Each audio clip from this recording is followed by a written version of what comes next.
Angels tonight. Hi, everyone. Along with Tom Grieve, I'm Steve Busby, sitting in for Dave Barnett. Dave away tonight, attending to a family illness, and certainly our best to the Barnett family. Hope everything is just fine. And Tom, it's been interesting. A lot of great things have happened to this ball club over the course of the year.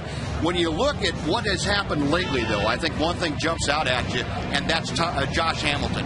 Where has Josh been? Well, he's been on the disabled list. He got back into the lineup last night, and you would have to think that's a big boost for everybody. No doubt about it, Buzz, and he really had to push it to get to this point. I think under normal circumstances, he might have been a week away from being able to play in a game. And what happens right off the bat? He busted after a fly ball. Didn't really dive for it, but it was pretty close to a dive. Came out okay. Took a big swing, hit ball off the end of the bat, had to sprint to first base.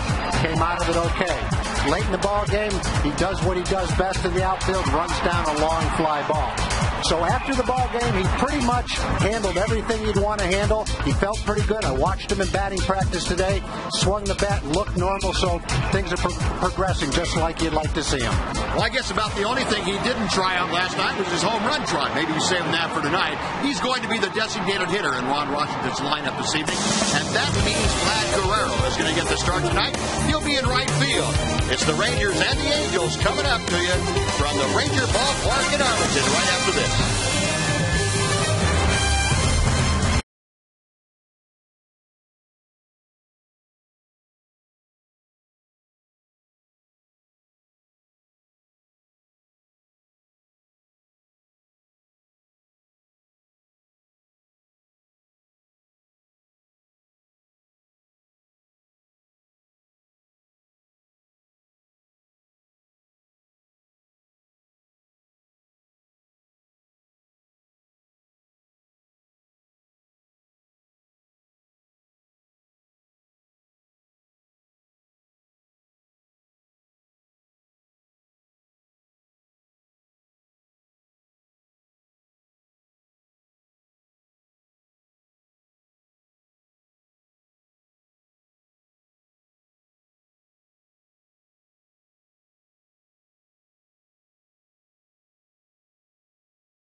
won, 18 games over 500. Angels, meanwhile, tied with Oakland, 10 games behind the Rangers. They are 79 and 81. Lineup tonight for Mike Scioscia's Los Angeles Angels of Anaheim. Peter Borges leading things off. He's in center field, and this will be his 44th consecutive start out there.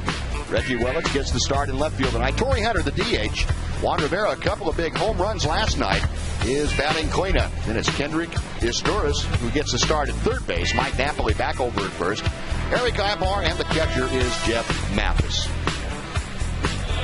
Lineup cards being exchanged at home plate as the Rangers take the field. Game number 161. One more game after tonight in the regular season. Rangers would love to get over that 90 win mark. They'd love to win number 90 tonight and number 91 tomorrow night. And that man on the mound, C.J. Wilson, trying for his 15th win of 2010. We'll check out the scouting report on C.J. He's taken his turn every time. This will be his 33rd start. He's won 14 ball games. His ERA is 10th in the league, 3.35. He'll go over 200 innings pitched. You can't ask for much more than that. A guy starting for the first time, going over 200 innings, that's what a manager hopes his pitchers will be able to do. 13-3, 289 in his last 2 seasons at this ballpark. One of many Ranger pitchers who now find this a good home ballpark to pitch in. Left-hand hitters only hit 144 against him. Right-hand hitters are much higher, but still not that great. They only hit 236 against CJ.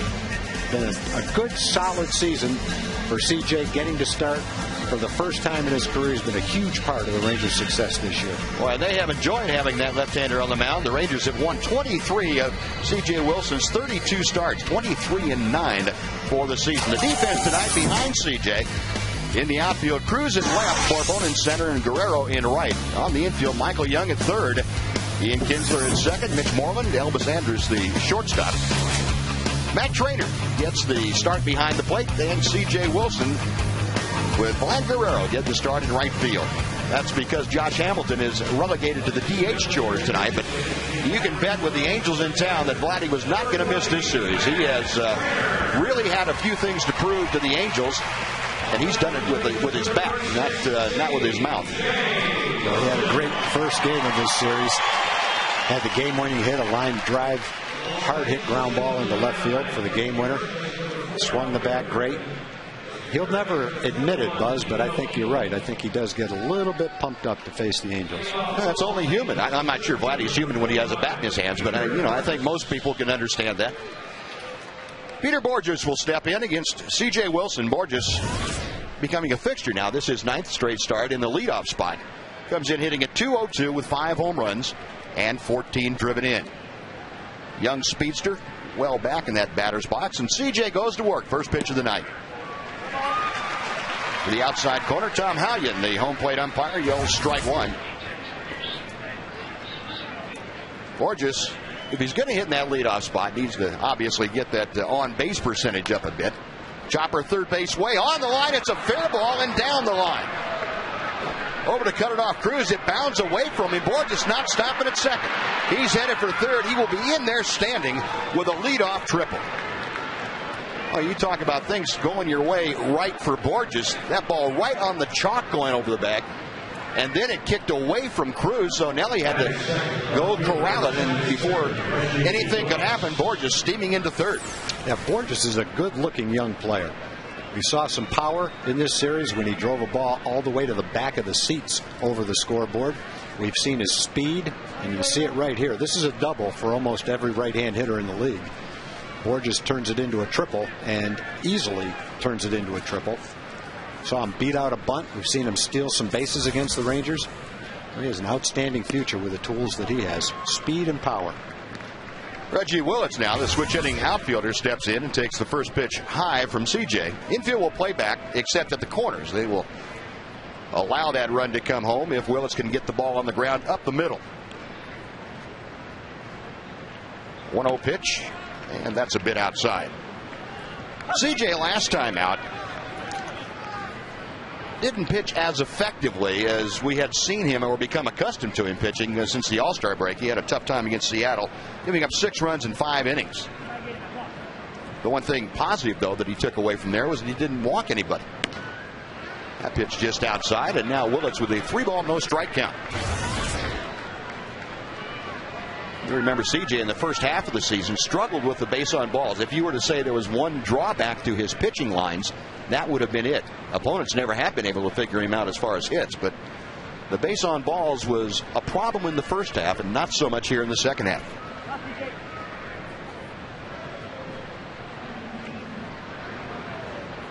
CJ set and the 3-0 pitch.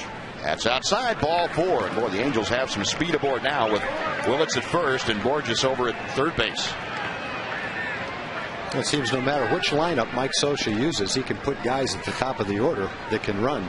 Sometimes it's Ibar and Izturis. Today it's Borges and Willits. And you have to think, as the Angels look forward next year and the years to come, that Borges is a guy they're hoping can fill the bill for him at the top of the lineup. So Torrey Hunter, the DH, steps in. Borges getting his lead from third, and Willits over at first base. Hunter, the team leader, with a .283 average, and he takes high, ball 1. Yeah, that's right, folks. The Angels don't have a 300 hitter this year. You'll remember at one point last year they had 9 300 hitters in their lineup. Not so this year. 89 RBI, also the tops on the Angel Ball Club. Swing and a miss as CJ pulled the string.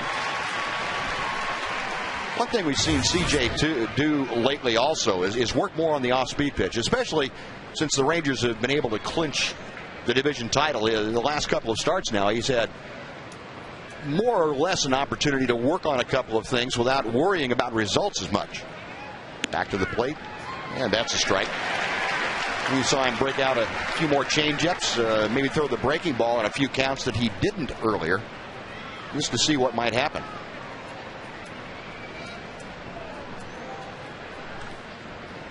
Just underway. No score in this ball game. The first 2 hitters aboard for the Angels, and Wilson with a 1-2 pitch.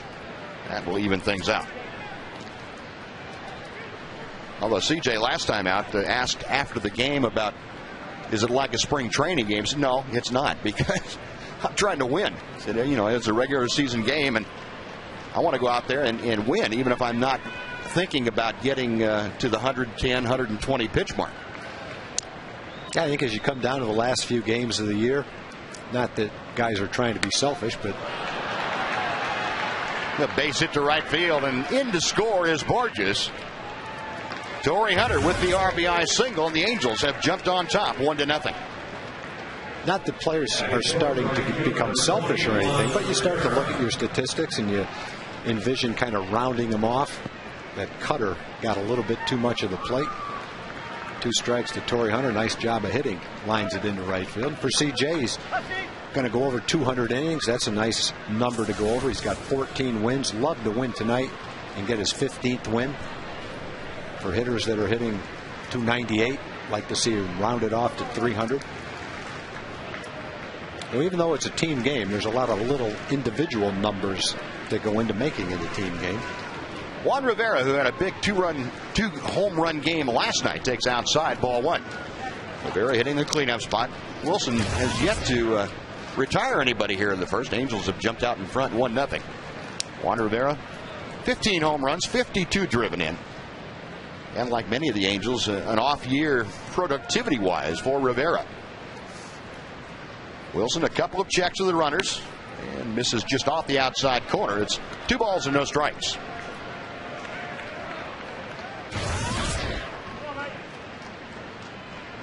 He has been prolific, Juan Rivera has, against the Rangers as far as home run production. He's got a chance here with a couple of his teammates on board. That's Willits at second and Torrey Hunter at first.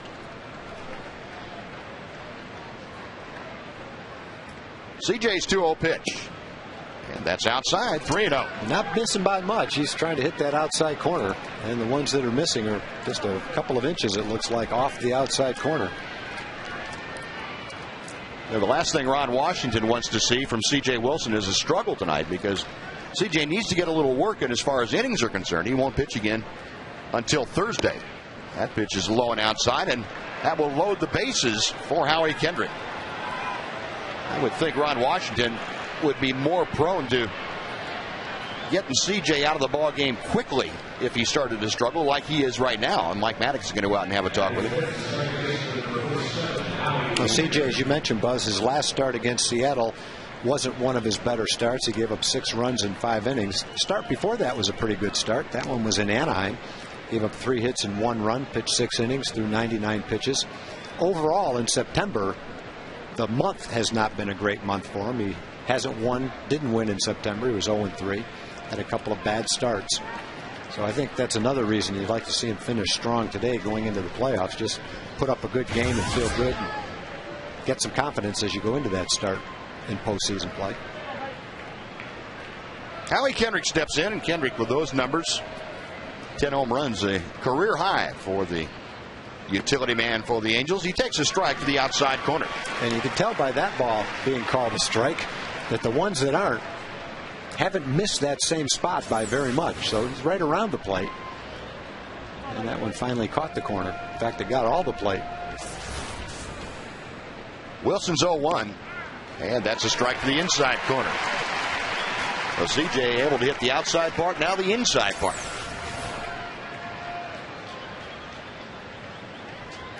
That's the one you want as a pitcher, right? Yeah. Just a little bit off the strike zone.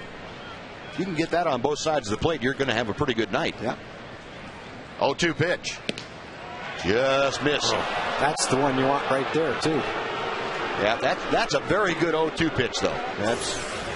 That's not trying to waste one. That's trying to nail the outside corner. And he came very, very close. Kendrick got the benefit of that call. Now remember, if any part of the ball touches that rectangle, it's a strike. So when you see that little air between the ball and the strike zone, you haven't missed by much. That's a matter of an inch or less. Reggie Willits, the runner, over at third. And he was pushed ahead by Torrey Hunter's RBI single, and then a walk to Juan Rivera put him on at first. Still nobody out. CJ trying to correct that problem right now. The 2-2 pitch. Foul back.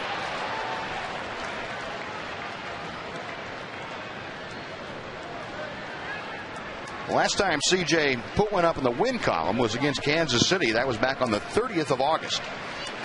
Worked 7 2/3. Just giving up 2 hits and no runs in that ball game. Had a very fine 4-0 August mark. Left-hander ready. Again the 2-2. Base hit over the glove of Mitch Moreland, the leaping Mitch Moreland. In to score is Willits. Stopping at third as the throw from Guerrero comes in right on the money is Torrey Hunter. But it's 2-0 Angels.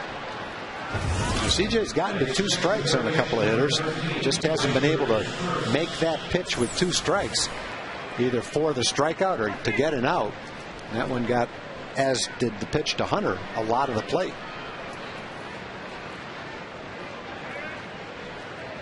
Howie Kendrick, a good hitter up the middle of the field, which means that he's going to let that ball get back to him a little bit. He's not going to try and pull out and pull that pitch. So he was able to line a pitch maybe on the inner part of the plate to right field for the RBI single. So 2-0 Angels. Here's Mycer Asturias. Switch hitter up there from the right side against the left-hander Wilson. CJ's pitch tails outside as ball 1. And now you're getting to the area in this first inning, that his 22nd pitch, that it wouldn't surprise me that there might be a phone call to the bullpen here shortly. Again, you don't want CJ to struggle through, say, a 40-pitch first inning. Back to the plate, catches the inside corner. CJ taking something off that delivery. Mike Maddox looking at this as a tune-up, but you want it to be a positive tune-up for CJ Wilson going into the playoffs. Asturias, as you noted, a .250 hitter. 27 RBI. Fouls that one away, first base side. CJ able to jump on top of the count to Asturias.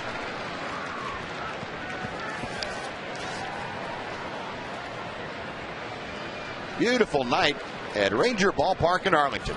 Crowd filing in and starting to fill this place up. Don't forget, tomorrow afternoon at 2 o'clock game, 2:05 start, Fan Appreciation Day. So if you haven't already, made plans, make those plans to come on out and see the final regular season game. Little fly ball to right field. Guerrero coming on, has plenty of time to get there. He makes the catch. Hunter's coming down the line and puts the brakes on. Throw was there in plenty of time, even though it was off the mark. Hunter taking no chances with nobody out. Yeah, the third base coach and the runner at third, they can't anticipate where the throw is going to end up.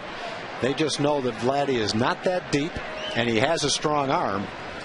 But you don't have time to make your decision after you see where the ball is. You have to make it before you see where the ball ends up. Now, the way that throw ended up, Hunter probably could have scored, but you just don't know that ahead of time.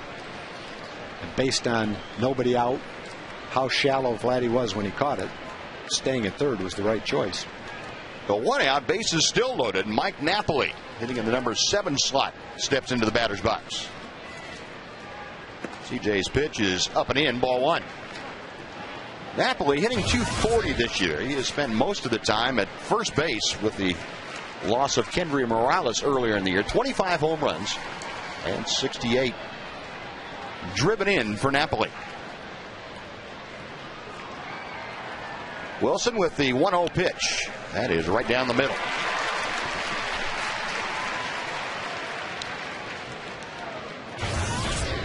We'll talk a little more as the game goes on about that loss of Kendry Morales. But to me, Tom, that changed the entire Angel ball club around. Their order, their productivity, and it really put guys kind of out of order, I thought. Yeah, it's tough to lose a guy like Morales in the middle of your lineup for the whole season. But at the same time, they're not the only team that went through something like that. The Rangers missed Nelly Cruz for 200 at-bats. They missed Josh Hamilton for over a month. Ian Kinsler missed a couple of months of the season. So it's kind of part of 162 games, but it did definitely do a lot of damage to their lineup. He was their main guy in the middle of the order, and he's been gone pretty much all year. I guess what it really did was show up the lack of depth this Angel ball club had, and that's something that they'd been noted for in the past, but they made the decisions to get rid of Sean Figgins and Vladimir Guerrero. Swing and a miss on the breaking ball. Yeah, in the Rangers case, I think one thing that came through this year strongly was the depth they had both in pitching and in position players. You look at the job that David Murphy did when he got a chance to play every day, kind of like what Marlon Byrd used to do for the Rangers. Start out as the 4th outfielder and end up playing every day. David supplied a lot of pop in the middle of the lineup when they needed it. CJ agrees with Matt Trainer, and the 2-2 pitch. Tried to get in and go after that same delivery and missed low and inside. Though the count is run full. He was definitely going for the strikeout right there. Napoli's a guy that is a little bit prone to the strikeout. I remember here on Thursday night, Napoli was sent down by Neftali Feliz throwing him shoulder-high fastballs. Of course, if you can throw a shoulder-high fastball like Neftali Feliz, you can do that to most people. 3-2. And CJ and Matt Trainer having a little trouble getting together on what they want to throw to Napoli.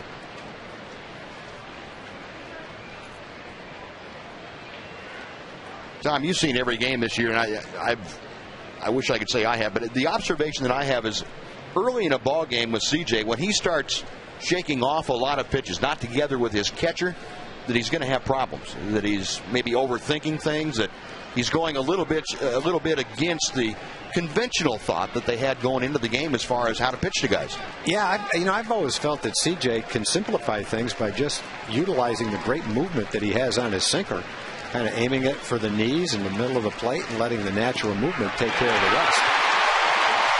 Called strike 3, and Napoli is gone. That comeback fastball, and that's the movement you were talking about, Todd.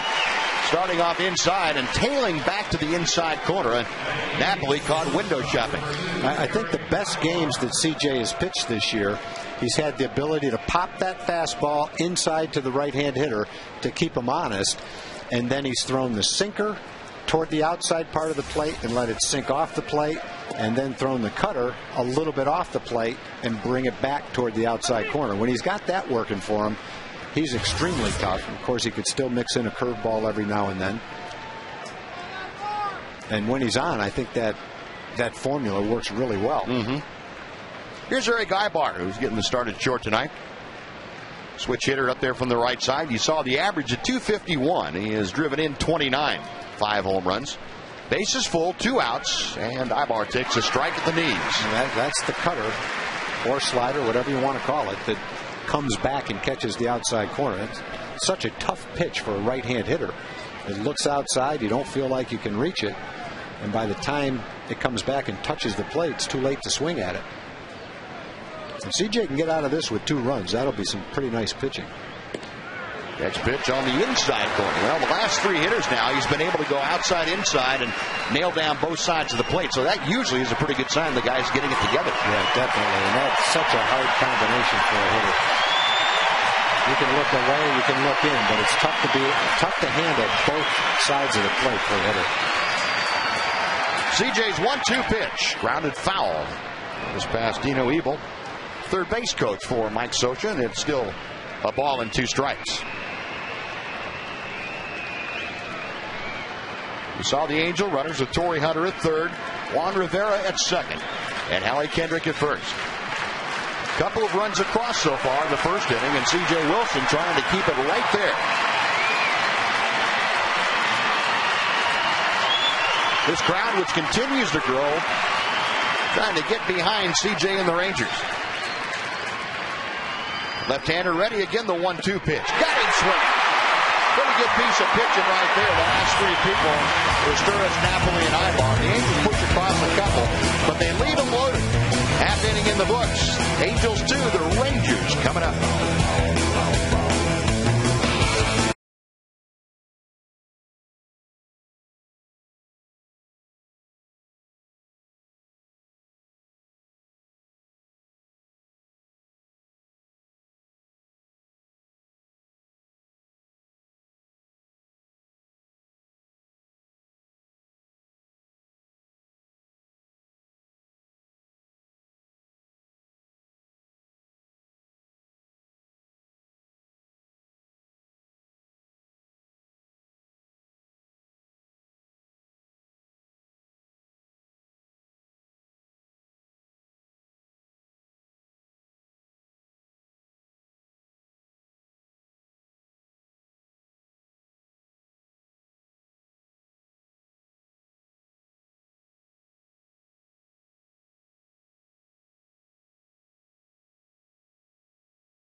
Coming up, if you get things accomplished with this lineup tonight, Ron Washington has the lineup you have become familiar with and will probably see many more times in the postseason. Nelly Cruz on a pretty torrid streak in that number 5 slot tonight. We mentioned Vlad hitting cleanup but playing in right field, and it's Kinsler, Moreland, Trainer, and Bourbon. Irvin Santana on the season, having one of his better years. 17-9, an ERA under 4. He should have more innings pitched this year than he's ever had before after tonight. A lot of strikeouts. Pitched well against the Rangers. A lot of first pitch strikes. I think the best game we've ever seen him pitch was the game 2 starts ago in Anaheim when he shut out the Rangers on 5 hits. 1 walk, 8 strikeouts through 122 pitches, and he just had a combination of fastball slider that was pretty much untouchable that day. He's young pitch, still a young pitcher, even though he's got some years under his belt at the big league level. And when he's on, he's tough. One of the better sliders in the league. Elvis Andrus starting things off. Elvis takes a strike. Andrus at 265. That average had been on the fall, and now it's starting to rise a little bit better. Still looking for his first home run. 35 driven in. 2 hopper. Over to third, that's where Isturis is, and he throws out Elvis. 1 up, 1 away. Angel defense, good ones in the outfield. They've got some speed out there with Willits and Borges. Juan Rivera in right field. Meiser Isturis, you saw at third base. Ibar, Kendrick, and Napoli. Jeff Mathis handling the catching chores. Urban Santana, a 27-year-old right-hander from San Cristobal in the Dominican Republic. That was a good sign. Yeah, I like that. Well, Michael Young steps in, and the first pitch to him is out of the strike zone for ball 1. Michael, a tough night last night, 0 for 6 with 3 punch-outs. But a pretty doggone good year at 282, 21 home runs, 90 RBI, and still a pretty stout 330 on base percentage. Santana, the lanky right-hander, goes after him. Michael Young. He delivers the base hit into right field. First base runner of the night for the Rangers. Michael, after the last night's 0 for 6, you could almost bet that wasn't going to happen again.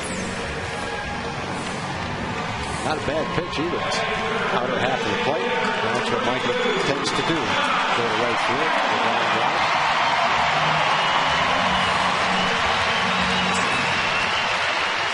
Now the applause you hear, I don't think I really need to tell you who it is. Number 3 in the order for the Rangers. Back in the order again for the second straight night, Josh Hamilton. Josh played 6 innings last night. Everything he said came through just fine today. He felt great. First pitch to him from Santana is outside, ball 1. Ron Washington had a few things to say about that last night too. He said, it was better than I thought. Looked like his timing was pretty good. Jared Weaver can make you look bad. He can make a lot of people look bad. But that was what the skipper had to say about what he saw from Josh. What did you see from him, Tom? I think I would have said the same thing. Yeah. I was surprised how good he looked. For a guy that really hadn't aired it out that much in batting practice, he'd been hitting off a tee up until maybe 3 days ago, started taking a little bit of batting practice, amped it up the day before yesterday. To come into the game and take the swings he did and run the balls down in the outfield like he did, I thought it was pretty amazing, really. Double play ground ball to Ibar. Takes it to second himself, on to Napoli, and that will do it. Hard hit ball, but in the wrong spot. A 6-3 double play. Michael Young single wasted. We'll go to the second. Angels leading the Rangers 2-0.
I'm here at the community corner with Michaela Maddox and Heather Rambo representing the National Alopecia Areata Foundation. Got that out?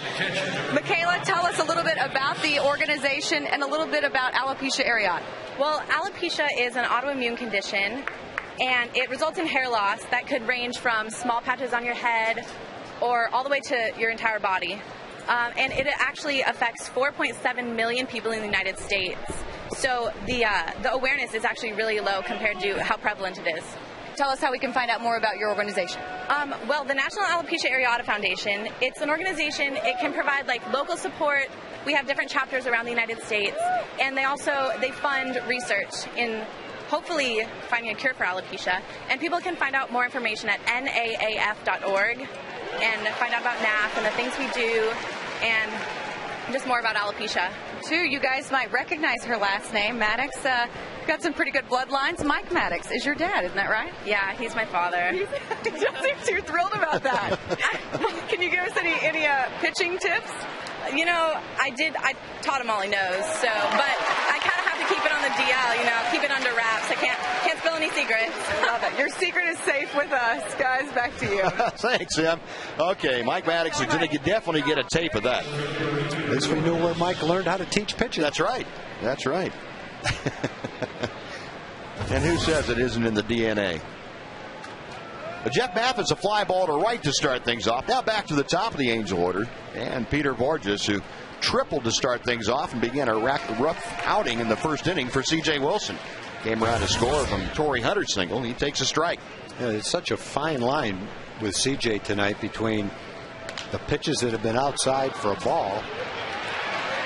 Nice play by Andrus. And the ones that have been strikes. It's a matter of inches. He ended up with a couple of walks, a couple of at-bats that were prolonged a little bit. And those balls that he was missing the outside corner with, he was just barely missing by an inch or so. Sometimes a real fine line. First pitch that time to Borges looked the same, but it was called a strike. Well, CJ, after not retiring any of the first 5 and having 2 of them scored, now has retired the last 5. 2 gone, bases empty. Reggie Willits, who walked and scored in the first, will step in. CJ with his 41st pitch of the night. That's inside for ball 1. 36 of those came in the first inning.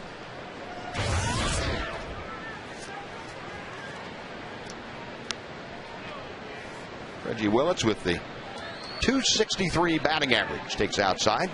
2 balls and no strikes. Willits at the start of the year figured to be the 4th or 5th outfielder, but a guy that could go up and down a little bit in the Angel organization, but he was primarily a base stealing threat, and he hasn't run that much this year, as a matter of fact. Base stealing terror at AAA. Angels like to have that kind of speed available to them. That pitch just outside. Count moves to 3-1. Buzz, I would think that CJ would be a tough pitcher for an umpire. Yeah. And it just seems like every pitch is a borderline pitch. I agree with you. And it's, he throws very few baseballs in the middle of the strike zone. There was one right there, and he gets a ground ball to short. Elvis will take care of Willits, and it's a 1-2-3 inning. It's a nice turnaround for CJ. 1-2-3 in the second. Rangers coming to bat trailing 2-0.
ATTexrangers.com. You can browse the largest online selection of authentic team gear.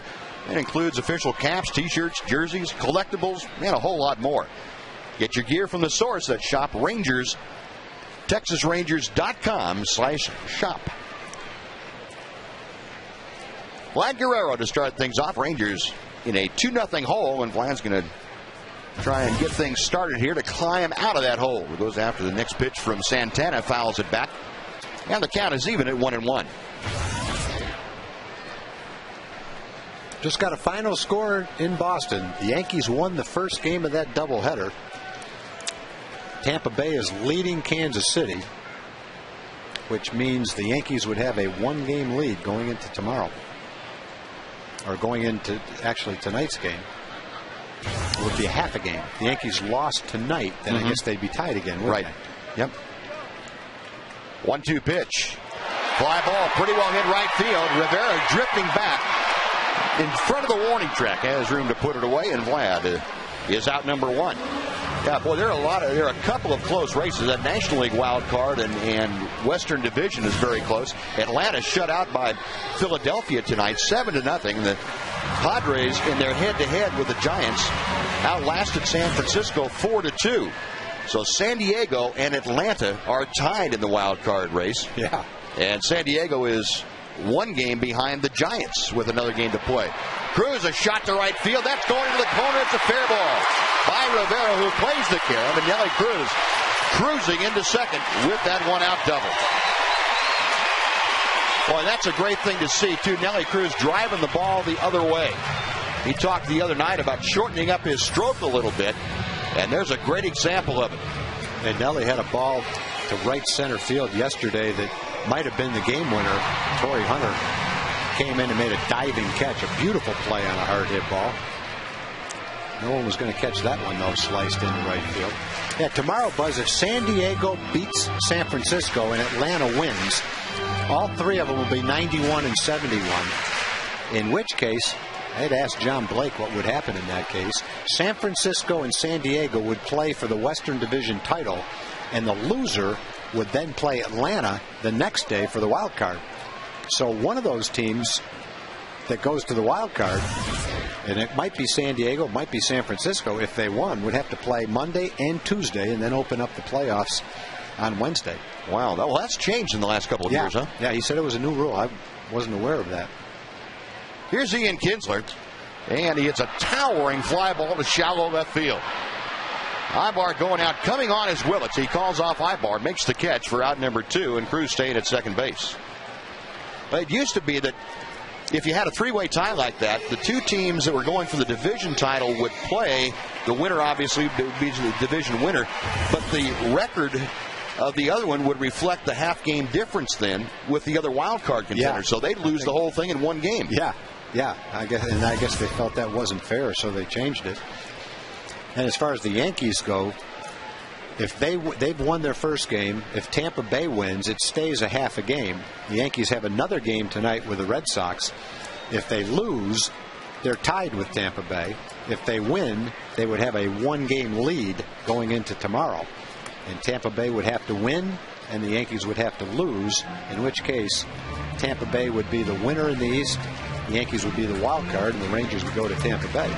And Tampa Bay still has that in effect 1-game advantage that they have the tiebreaker with the Yankees. Yeah, under that scenario, they would tie, and that would lead Tampa Bay to be the winner. Well, here's Mitch Moreland. Great night last night. One of only a handful of Texas Ranger rookies that have ever had multiple multi-home run games in a season. Had 2 of them last night against Jared Weaver, and he takes the first pitch, a breaking ball that's a bit low.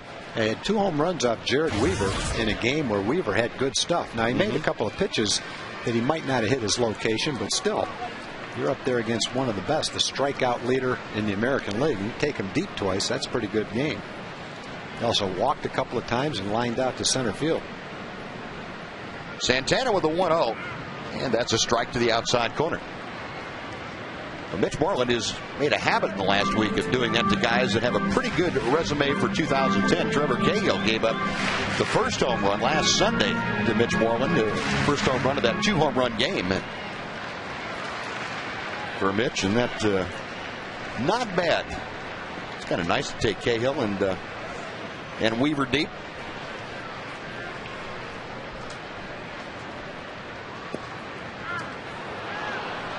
On the inside corner. The other interesting thing about that Yankee Red Sox doubleheader, to split doubleheader, started at 4 o'clock. Second game was scheduled to start at 9. They would empty the stadium and people would come back in. Didn't get over till a little while ago, so that second game's not going to start till who knows when, 10 o'clock maybe Eastern time. 1-2 pitch fouled back. Your Coors Light cold hard blast from yesterday. Here is Mr. Moreland. Man, dead center field.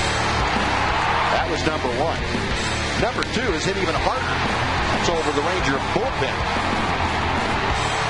Pair of pretty good rockets for that young man. Mitch Moreland going deep. And Mitch has got 9 home runs now since being called up in June. Pitch in the dirt, gets away from Mathis on to third base. Goes Nelly Cruz. He's just 90 feet away now with the first Ranger run. Be a wild pitch. That ball bounding in front of Jeff Mathis. Both Mathis and Mike Napoli are probably 2 of the best at blocking balls in the dirt. They're both on the same team, and not much Mathis could do with that. That ball came up a little bit. You saw it come off the heel of his glove and then off of his chest protector. I've got to think with Mike Socia as your manager, if you can't block balls, you're probably not going to play too much. Yeah, and Bobby Wilson's their third catcher. He's pretty good at it, too. Now the 2-2. High and away.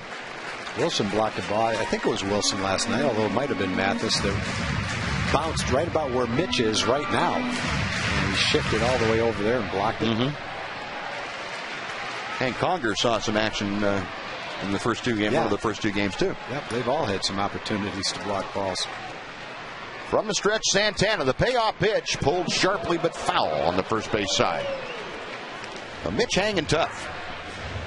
Ron Washington said that Mitch the other day, he kind of needed to get him out of the lineup a little bit. He thought the game was speeding up on Mitch Moreland. You hear guys a lot of times talk about slowing the game down, and Ron said that the speed of the game was kind of getting away from Mitch, so gave him a little bit of a rest, and well, he has responded very nicely. Santana again with the 3-2. Check swing, it's inside, ball 4, and there are 2 men on. And Matt Trainer coming up. First walk of the night issued by Santana. Good at bat for Mitch Moreland.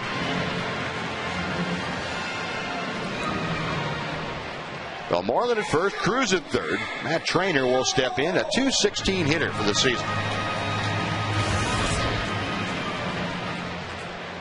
5 home runs, 26 driven in. The way it looks right now, Benji Molina and Matt Trainer will split the first 2 games of the playoff series against either Tampa Bay or New York. Benji catching the first one with Cliff Lee on the mound, and Matt getting the second one. Ground ball up the middle.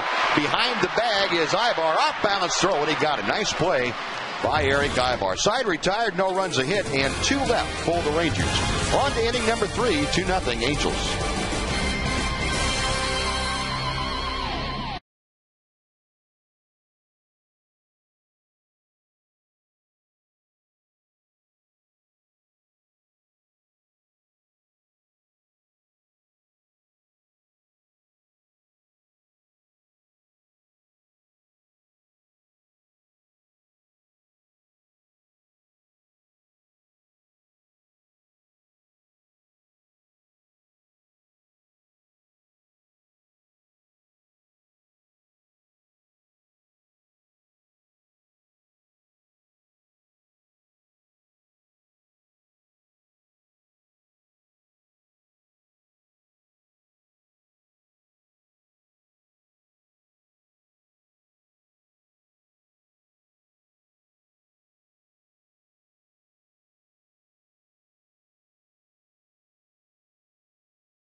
by AT Rethink possible.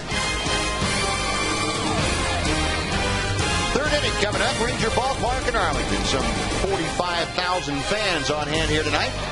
Youngest and oldest alike enjoying a beautiful night of Ranger Angel baseball.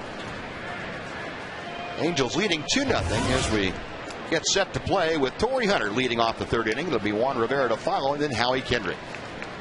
Buzz, one thing I didn't warn you about tonight. Uh-oh. This is about the time of the game where I have to start thanking people. Oh yeah, sure. But since I know you had at least one of the cookies, you won't mind me. you won't mind me thanking those people. You didn't see those other 35 that I snuck out of there. Well, good. Then I'm going to eventually get to at least there you go. Two of the people that provided you with that pleasure. Somebody had to do quality control on those.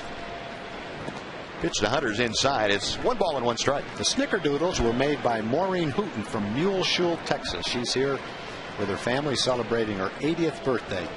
She loves the Rangers. Her favorite player, she says, is Neftali Feliz. So thank you very much, Maureen, for those delicious Snickerdoodles. Also got the Gramtastic pen with my name on it from Don Graham. Thank you very much, Don. Calls them his Gramtastic pens.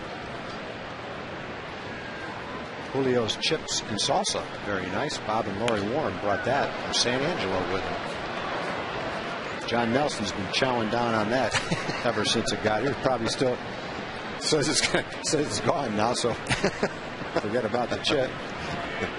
Homemade chocolate chip cookies from Callie Rennick and Ethan Murphy of Peaster, Texas.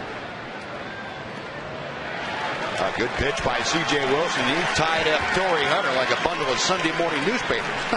That is out number 1. C.J.'s definitely turned it around.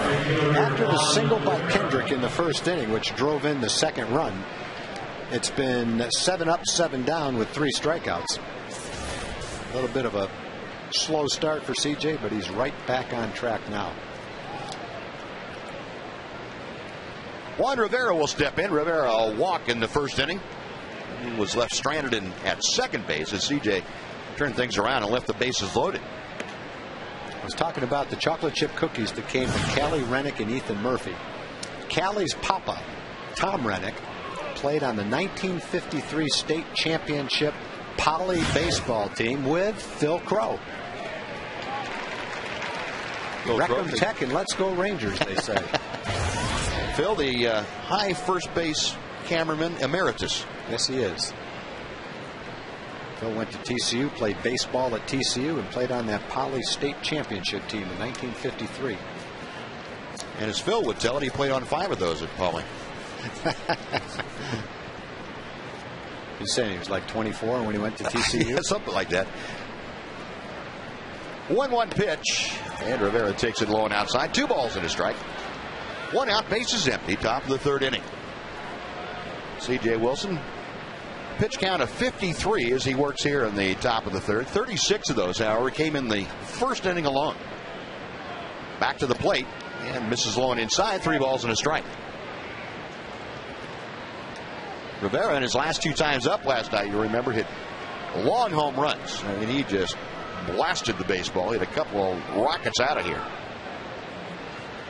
The second went off of Matt Harrison, proved to be the game winner. That was in the 11th inning. C.J. okays the sign, the 3-1 pitch. Sharply hit ball, flagged nicely by C.J. Wilson. That's helping yourself out by making a play instead of giving up a single to center field. That had ankle biter written all over, but C.J. said, nah, I'll just snag that real quick, and turned around and threw it to first. Like it was just a ho-hum another play. A pitcher can really help himself if he can field his position. He can save a number of hits every year by making that very play. So many times they just go right by the pitcher and into center field. Yeah. First pitch strike to Howie Kendrick. It's 0-1. Kendrick with an RBI single in the first. 75 driven in now for the Angels second baseman / utility guy. 2-hopper to Michael Young. Sidearm across the diamond, and again a 1-2-3 inning. CJ now has retired 9 straight. On to the bottom of the third in Arlington. Angels 2, Rangers nothing.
Shop and the club's team stores in both Dallas and Fort Worth. Be the first on your block to wear your AL West Division champion T-shirt. Ground ball to first base. Plus, the official Claw and Antler shirt is now available in both red and blue. For more information, visit team stores or call 972-RANGERS. One pitch, one away as Julio Bourbon chops to first. And back to the top of the Ranger order. Elvis Andrus began the game tonight by grounding to third base. 0 for 1 this evening, 265 for the season. Urban Santana over the top and comes in with ball one. Santana 11-6 in his career against the Rangers. This is his 20th start. He has been outstanding in the second half of the season. 9-2. 1-0 pitch is off the outside corner. Advantage. 2 balls and no strikes to Elvis. Got another batch of cookies from the Waugh family. I hope that's how you pronounce it, from Tipton, Oklahoma. Slowly hit to third. Isturis bare hands and fires across the diamond. That is out number 2, and we'll bring up Michael Young. I think it's foul. No one's saying anything, but it should have been Tom Hallion, the home plate umpire, with that call. Yeah, Elvis is coming back. They played it, and they threw the ball around the infield like it was an out. But the ball was noticeably foul, and I guess somehow they made a call. Angels just didn't hear it. Had me deked, I know that. Yeah. All right, it's a ball and a strike. Good, Elvis still has life. Lauren was 16, and she's with her parents today and her 2 best friends. Says her brother's at their grandparents watching the game. So if the brothers are watching the game, not sure what your names are, but please tell your family thank you very much for the cookies and wish Lauren a happy birthday.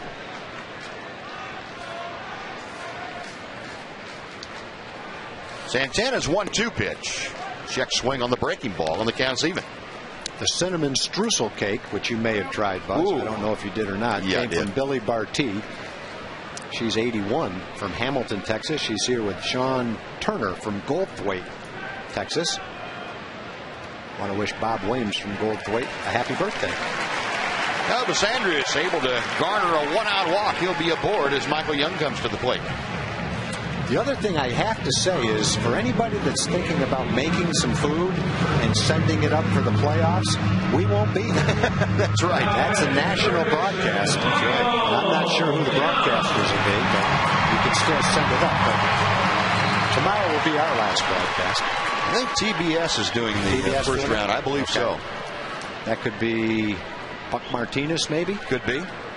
Buck loves sweets. Yes, he does. Judging by his shape, anyway. He's rounded out Buck, very if nicely. you're watching. First pitch to Young is a breaking ball that dips in and over for strike 1. All-time leader, Ranger franchise history in hits, triples, and multiple hit games. Got a couple more bags of jujubes from Martha Pauling and Eloise Canoles. Thank you very much, ladies. Boy, we talked about the jujubes on the air about 2 weeks ago, and the boxes have been flowing in ever since. So thank you very much, ladies. Hard as rocks, as always. They're right about that. They're not great for your teeth. Santana a long hold in the stretch. And now the pitch to Young. Check swing. Breaking ball is blowing outside. Count is even now at a ball and a strike. Those colorful cookies were official C.J. Wilson cookies. Cassidy Porter from Fort Worth sent them. She says, here's some legit red and blue gloves, including the XXX stitched on the side. Those are the designs on the cookies. Very nice. That's pretty creative. Yeah, I have to send some down to CJ. Snap throw to first and back just in time is Elvis Andrus. Sugar cookies came from Holly and Jason Terry from White House, Texas. They're here today with their sons Eli and Cullen. And Holly's mom, Kathy Ray, from Teague, Texas. Boy, every time I start reading these things, it's just amazing how much stuff we get sent up here. And Bruce Knox sent up the pineapple playoff cookies. Thank you very much, Bruce.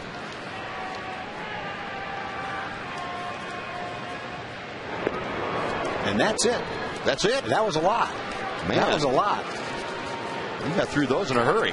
Yeah, there was enough stuff up here to open a bake shop. If the season lasted another month, I don't know how we'd get to everybody. We'd have to do it by a lottery system.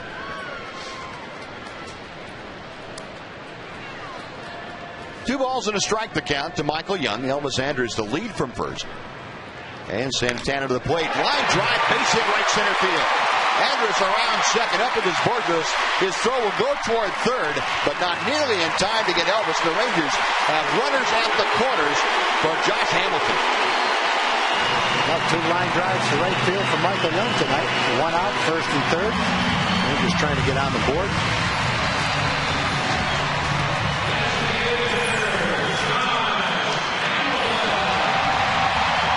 Won't be many games where Michael goes 0 for 6, but that's what happened last night.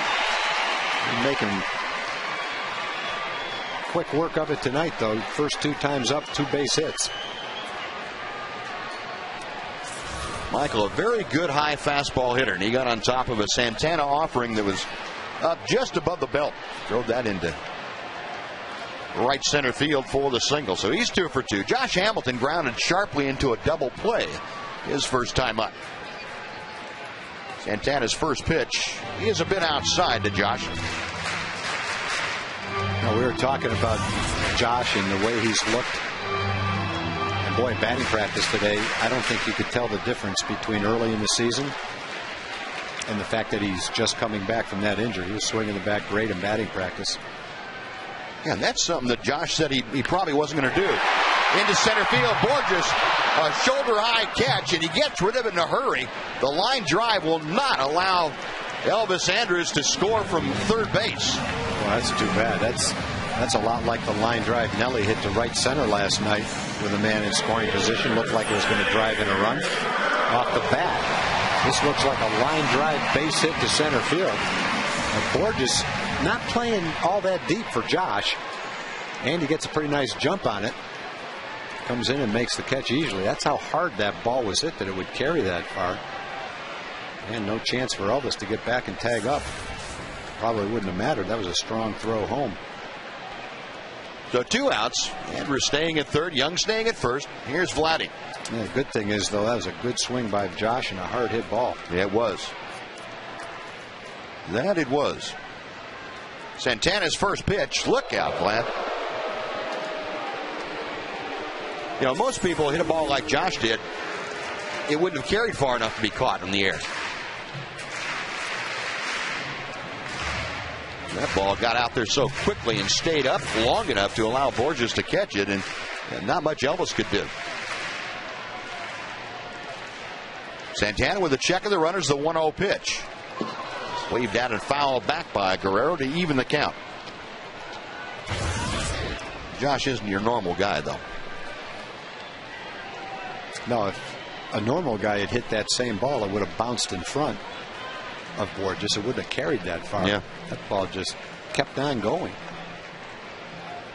You know, in the middle of the order, the Rangers have 3 of the guys that probably hit the ball as hard as anybody in baseball. You put Hamilton and Guerrero and Cruz. Yeah, no doubt. Vlad gets it inside just a little bit. Still lost a deep fly ball, but it's playable for Willits in front of the warning track. And that will do it. Second time Vlad has flied out near the warning track tonight. The Rangers strand a couple on a hit and a walk. We'll go to the 4th inning. Angels still lead by 2.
of the Terrell Athletic Recreation Association. For more information on Chevy's commitment to youth league baseball programs, visit www.ChevyTexasBaseball.com. On to the top of the fourth inning. Meister Asturis will lead things off. Mike Napoli and Eric Ibar will follow.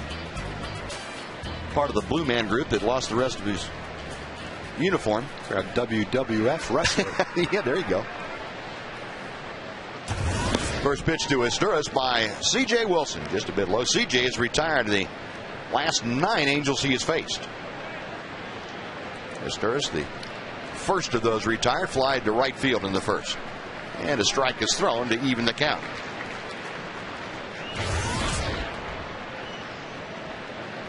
Asturis, the switch-hitting infielder, up there from the right side. C.J. comes back and ground ball chopped on 4 slow hops that Ian Kinsler takes care of. 1 away. Okay. Before Mike Napoli steps in, let's say hi to Emily Jones once again. Hi, Em. Hey guys, I'm here with a very eclectic group of Ranger fans, but we should remind you that this is the opening day of deer season, and this guy came very well prepared. Very well, I guess you could say well prepared. Where did you get the inspiration for your antlers? I just wanted to follow up with Nelly Cruz and all those guys, support those guys with the antlers. So let's go Rangers. Let's put up some extra base hits and let's end the season well. Are you going to be a part of the Claw and Antlers Parade tomorrow? I don't know about that, but I'm definitely part of the Antler Parade tonight. Okay, the details on the Claw and Antler Parade tomorrow line up at 1 o'clock by the third base ramp, rather. I will be the host of that fine event, guys. Okay. All right, and you have a great time out there. That should be a lot of fun. A lot of fun out in the stands tonight. Yes. As Mike Napoli flies to center field for out number 2. That's a good look on you, Em. I like bad. that. Looks a lot nicer on you, Em. You got it? Oh, goodness. Lots of fun at the ballpark. Fan experience has certainly improved in the last couple of months, and there's an example of it. 2 gone very quickly. Here's Eric Ibar to face C.J. Little did Esteban Herman know what he would develop when he came up with the claws and the antlers. Isn't that something? That's a huge part of the Ranger program right now. Yes, it is. Base hit by Ibar as he slaps a single to left field. Big turn at first, but Nelly Cruz gets the ball back in quickly. That breaks a string of 11 straight sent down by C.J. Wilson. A 2-out single here in the fourth, and Jeff Mathis will come up. The game started with Borges's triple, and all it was a little chopper that just happened to be barely fair right down the third baseline. And then it was a walk, single, and C.J. was just missing with his pitches away. Didn't get the calls. But since that single by Kendrick, he's been very sharp. Really settled down, pitching the way you expect him to pitch. Jeff Mathis at the plate started the second inning by flying to right field, and he takes low and outside for ball 1. Now, you wouldn't think that it would be real positive after giving up 2 in the first and not retiring any of the first 5 hitters, but this could be a very positive outing, I think, for C.J. because he's had to make some adjustments, and they've all worked very quickly for him. A little toss to first. One of the other things, you go back to 3 starts ago and against Seattle, in Seattle, C.J. Wilson was picked apart for 4 stolen bases in the first couple of innings. Had to make a couple of adjustments. Misses high and away. It's 2-0. Chance here to see if those adjustments remain in place with Eric Ibar at first and 2 outs. You ever remember in a game, Tom, that guys picked up a move a pitcher was making to allow him to steal against him easily? No, not like that. I mean, Rangers had the game earlier in the year against Tim Wakefield, but a lot of that had to do with knuckleball, I think, as much as anything. In the air to center field, Bourbon in a hurry, and Julio tracks it down. Mathis retired on a liner to left center. 2-out single, no damage. 3.5 in the books. Angels lead the Rangers 2-0.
the fourth inning. Our AT&T trivia question tonight. Who are the only 4 players in Major League Baseball history to hit home runs in 4 consecutive games in a single postseason series?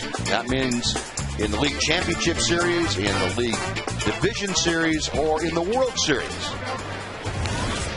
Let you ponder that for a little while and bring you the answer next half inning. Nelly Cruz starting things off. First pitch is ball 1 from Santana. And Urban back with a pitch off the outside corner. 2 balls and no strikes. Nelly Cruz rocketed a double into the right field corner his first time up. Got as far as third, but the Rangers couldn't capitalize. Goes that way again. Lofts a shallow fly ball to right field. Backing out is the second baseman, Howie Kendrick. And he puts it away for out number 1. Same idea, just a little bit shorter and a little bit higher that time for Nelly Cruz.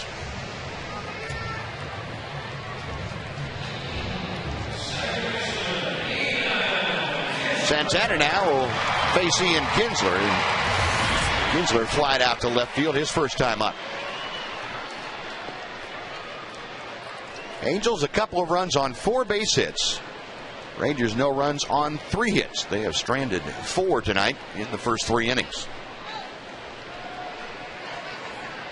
Santana to the plate and gets the breaking ball in for strike 1.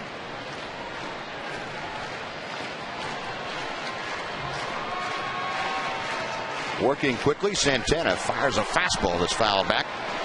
Very quickly, no balls and 2 strikes. Rangers 1 more regular season game, and then it'll be either the Rays or the Yankees tomorrow afternoon at 2:05. Kobe Lewis gets his tune-up. He'll be the Game 3 starter in the League Division Series. Dan Herron is going to make the start. At least he's listed now as making the start. Mike Scioscia said there was some doubt earlier this series about that. Another foul back to the screen.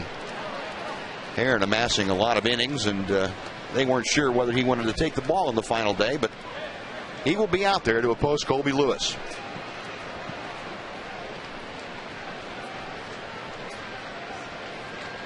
Jeff Mathis flashing the sign. Santana agrees. 1-2 pitch and a check swing. The appeal down to first base umpire Mark Rippinger said nope. And the count is even at 2-2.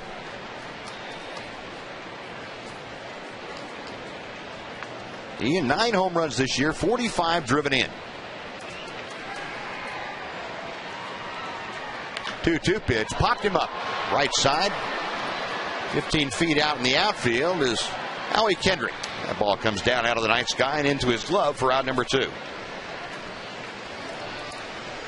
And disturbing for Ian a little bit. He started to do that a little bit more. Remember that funk he went through last year where a lot of pop-ups, a lot of shallow fly balls, everything going up the chute. And he started to have a few more of those creep into his lines in the last couple of weeks. 2 gone. Here's Mitch Moreland.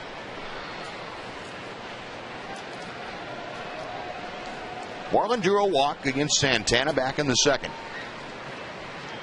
First pitch to him is a strike at the knees.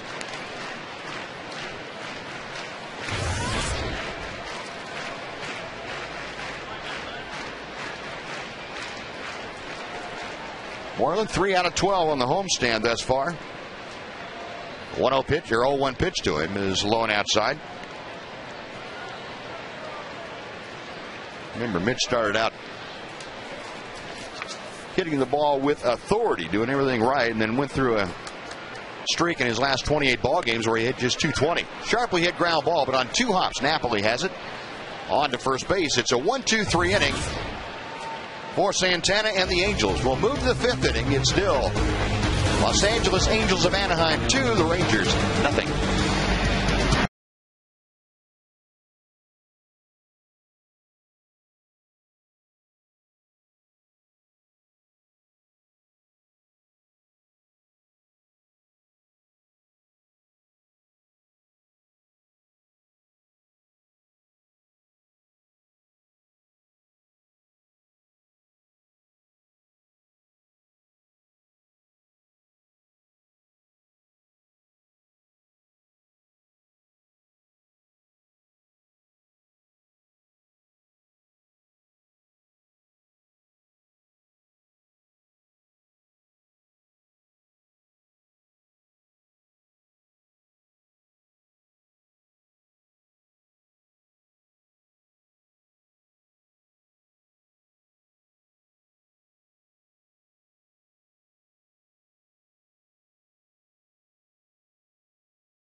runs in 4 consecutive games in a series in the postseason.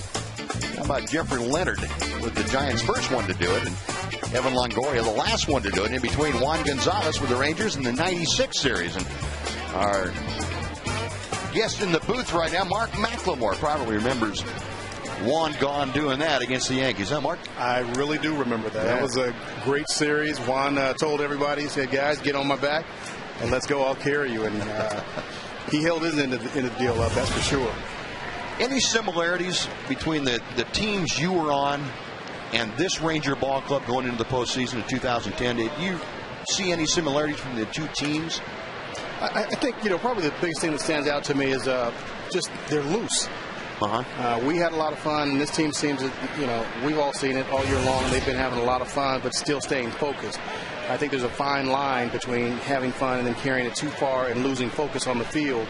And we were a team that, we were serious once the game started, had a little bit of fun during the game. But before the game is where we really stayed loose, and after the game. And I think they're the same way. And then I think the other similarity is they just never give up. And that team in '96, we just didn't give up. It didn't matter what happened. The team jumped out on us. We'd come right back and just not give up until that last out was made. I think that's the one thing that really stood out in my mind, the similarity, the resilience of the ball club. Just amazing. You've got to have it. If you're going to win and get to postseason, you have to be resilient, because you're not going to go out and have the lead every game. You're going to face some adversity. You're going to have to, go through some injuries and be able to get through that and still come out on top. C.J. Wilson to Borges, and Michael Young will gobble that up and fire across the diamond. What about managerial styles? I know Johnny Oates, the late Johnny Oates and Ron Washington, on the surface would be two totally different types of people, but managerial style, there's some similarities there? I think there are. I think they're both perfectionists, both defensive oriented. I think the styles, are just, really depend on the personnel that you have. The teams in the 90s, we had teams that really just pounded the ball. We hit over 200 home runs pretty much every year. This team doesn't have that. They're more of a all-around team, average. They've got some guys with some power, and then they've also got speed, so they manufacture a lot more runs than we did. So in that aspect, I think that makes them a little bit different. I know Johnny liked to be aggressive on the base pass, and Ron really stresses being aggressive on the base pass here. So a lot of similarities, but there are a lot of things that are different as well.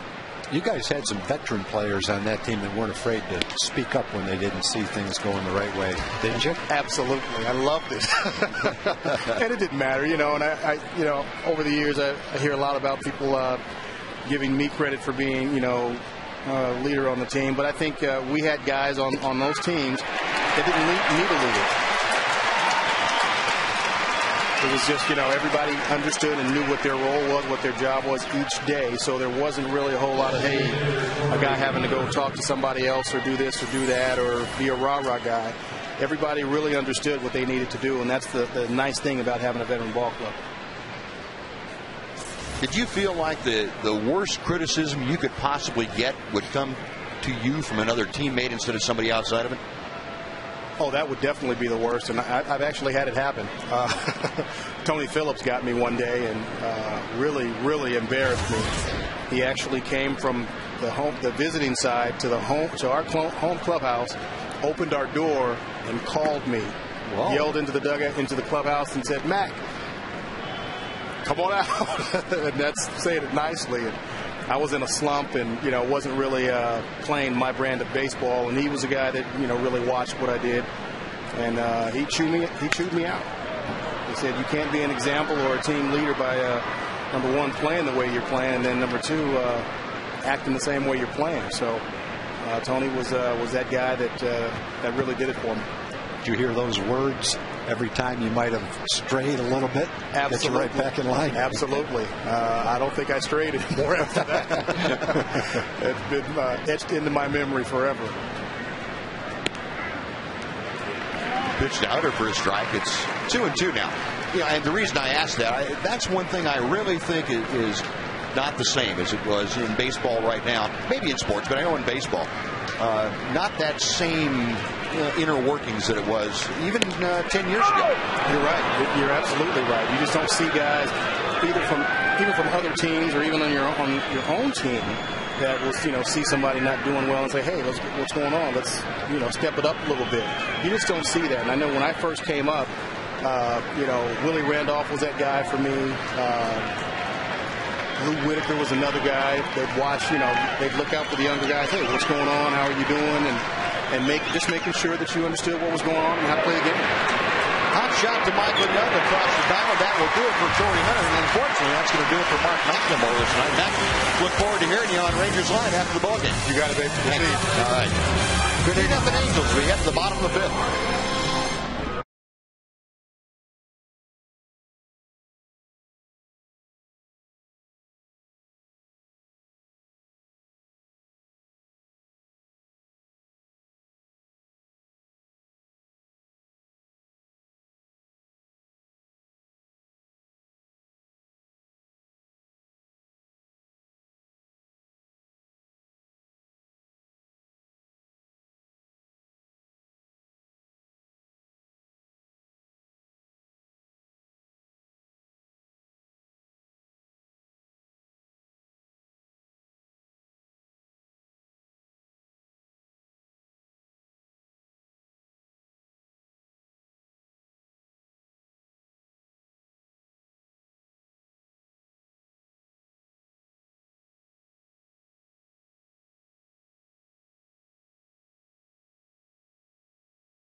Angels tomorrow afternoon. It's the finale for the season. It's also Fan Appreciation Day. There will be a pregame Claw and Antlers parade around the warning track, and fans will be encouraged to arrive at the third base ramp by 1 o'clock with their Claw and Antlers for a pregame parade. Get your tickets at TexasRangers.com or by calling 972-RANGERS. Tom, are you going to bring your Claws and Antlers down there? Actually, I've got some. Someone sent some antlers up here. I've got them in my locker over there. So I saw those the other night. Feel free to borrow them. Josh and I actually wore them on the air for the pregame show one day. That's what I recall. So maybe we'll break those out tomorrow. Trainer, a swing and a miss, and very quickly, no balls and 2 strikes. Trainer, Bourbon, and Andrus. As Derek Holland, left-hander, starts loosening in the Ranger bullpen. I don't think you have the right size antlers from my head. My head's a little odd. You got kind of a big head? Yeah, I do. Not because I've done anything to deserve it. You can fit just about any size head, so I'll leave it up to you. Are they expandable? Yeah, they're expandable, right. No doubt. Trainer flies to right for the first out, and Julio Bourbon will step in. Well, that's going to be a good time tomorrow. Fan appreciation, come on out and let the Rangers show you their appreciation for supporting such a great Ranger team through a great 2010 season and heading into the 2010 postseason. Rangers would love to say thanks to you in more ways than one. Bourbon tonight 0 for 1, grounded to first base. His first time up, takes a pitch at the knees for strike 1. Rangers had a great chance to score in the third when Josh lined out to center field, first and third, and 1 out. But Santana's coming off a shutout against the Rangers. He's now had 4 innings in this game, 13 straight innings the Rangers have failed to score against Santana in the last 2 starts. Right-hander back to the plate. That ball hits about 48 feet from where he let go of it. Everybody's dancing out of the way of that one. 2-1 the count. Santana's best year was probably 2 years ago. He went 16-7. Had his best ERA, 3.49. Most innings, most strikeouts. He's probably not going to get the same amount of strikeouts or have as good an ERA as he did then, but he has already won more games. He's already thrown more innings. Yep. Angels will have 3 pitchers with over 220 innings pitched. Julio Barbon works a one-out walk. That's the third free pass issued tonight by Santana. So Barbon with his speed aboard in front of the top of the Ranger order. Well, this is really where the Rangers, I think, start putting pressure on people when Bourbon's able to get a hit on base. And then you've got Andrus with his great speed, his bunting ability, his back usage ability. And then Young and Hamilton, the big guys coming up after that. So Rangers can really apply some pressure with this order when Bourbon gets on base. Elvis tonight 0 for 1. He has walked and grounded out. Santana, a long look toward first. Bourbon a modest lead, and Julio doesn't even flinch a muscle. Santana backs off the rubber very quickly.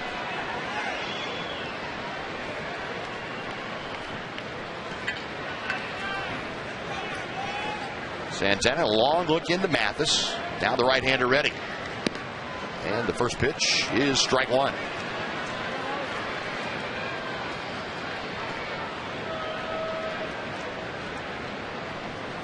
Bourbon 15 stolen bases in 22 attempts. Ron Washington with these two guys has the option of certainly a straight steal, a hit and run. Elvis handling the bat very well, or even a run and hit where Julio's trying to swipe the base. Trying to go to the right side and fouls it away. So Andrus down now in an 0-2 count.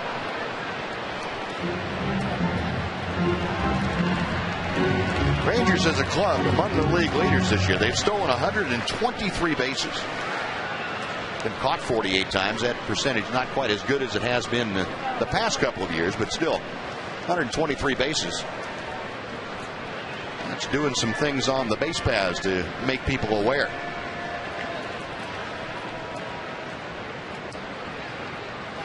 And Santana will make a toss to first base. And Julio is back.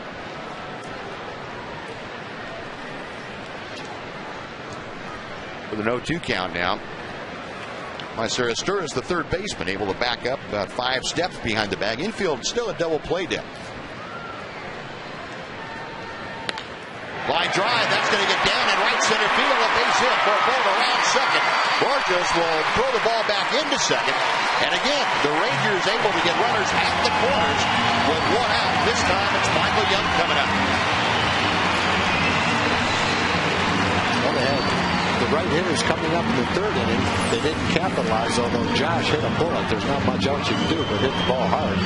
And I've got the right guys coming up now, first and third. You've got Michael Young, who's already lined 2 singles to right field in the ball game up now. CJ's held the Angels at 2. The Rangers can cut the deficit by 1 with a soft fly. Chance for a big inning if Michael lines a base hit. Then we've got Josh coming up. Michael at the plate tonight, 2 out of 2 with a couple of singles. Gone to right field and to center field. That season average now back up to 284. Looking to increase that 90 RBI total. He has Bourbon at third, Andrus at first, and Santana set to work. Fly ball twisting foul and out of play down the right side. One thing we saw from Santana in his shutout in Anaheim, even at the end of the game when he was around 115 or 20 pitches, when he really had to have a little extra on his fastball, it was there. He was right around 90, 91 most of the game. And when he had to tune it up there, around 94, 95 toward the end of that game. And he can kind of coast at 90 or 91, but there's a little more in the tank when he needs it. At least there was in that game. A little bluff to third, and Elvis not straying far off the bag at first. That worked last night for a Ranger run, a double steal, as a matter of fact. Hits leaders in the American League. Down there in 5th place, Michael Young. He's going to fall just short of another 200 hit season. Looks like Ichiro is going to be the only one to get 200 in the American League this year. Pitch to Young, breaking ball, and he's able to check his swing in time. It's 1 ball and 1 strike.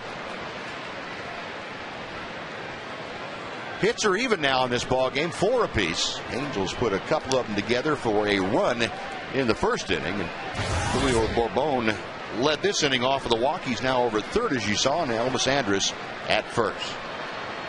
1-1 pitch coming to Young. Hit well to center field. Borges to his right, makes the catch, tagging at third, and coming in to score is Julio Bourbon. And Michael Young with the sac fly makes it a 2-1 Angel lead. Right, both cases with men on first and third and 1 out. Hamilton in the third, Young here in the fifth. They each hit a bullet right straight at the center fielder. Hit that ball either way a little bit. It's in the gap and might score a couple of runs, but both of these ropes have been right at the center fielder. That's 3 times tonight. Now Michael Young has just blistered the baseball. 2 of them falling in for a hit. That last one driving in his 91st run of the year. And here's Josh Hamilton. Each at bat, starting yesterday and working through tonight for Josh Hamilton, the results have been successively louder with the ball coming off the bat. And if that trend continues, the folks in the upper deck out there in right field are a little concerned about it. For the leaderboard, the single season batting mark for the Rangers, Josh Hamilton right now at 357. I think you can safely say that he will take over the top spot all time in that as the season ends. Julio Franco some 16 points behind him. Swing and a miss. Oh, and a throw down toward first, and Mathis hit the bat of Josh Hamilton. That ball ricocheted out to second base almost. That's something you don't see very often.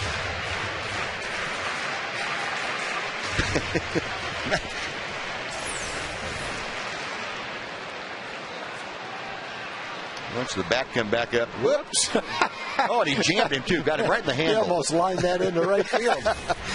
Would you have been surprised? 1-1 pitch. Uh-oh, look out, folks. Deep right center field. Welcome back, Josh Hamilton. Goodbye.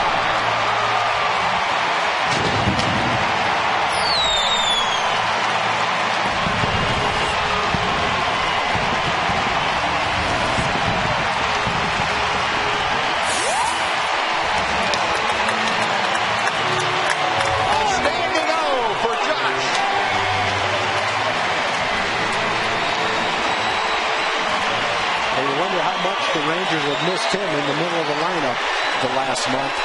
How many games could have been decided by one swing of the bat, and probably would have if he was in the lineup.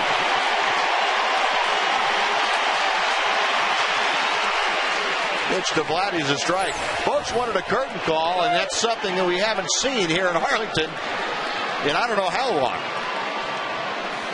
Oh, he just unloaded 413 feet, but that had some great hang time, too. First home run for Josh Hamilton since August 29th against the Oakland A's.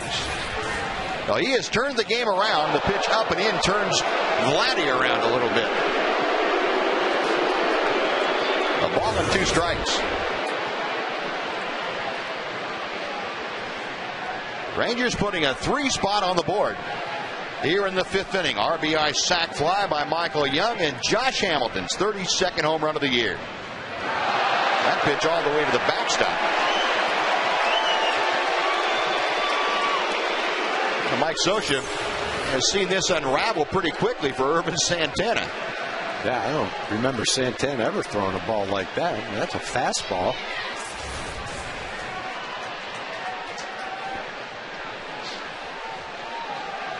Right-hander with the 2-2 pitch.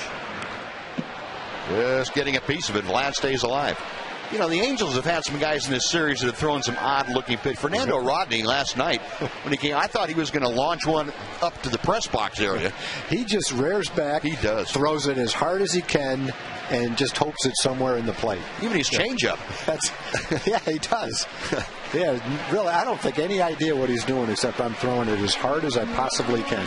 And Scott Kazmir in Thursday night's game was having trouble keeping it between the on deck circle sometimes. Yeah, and 2 pitches out of nowhere were behind the right-hand hitters.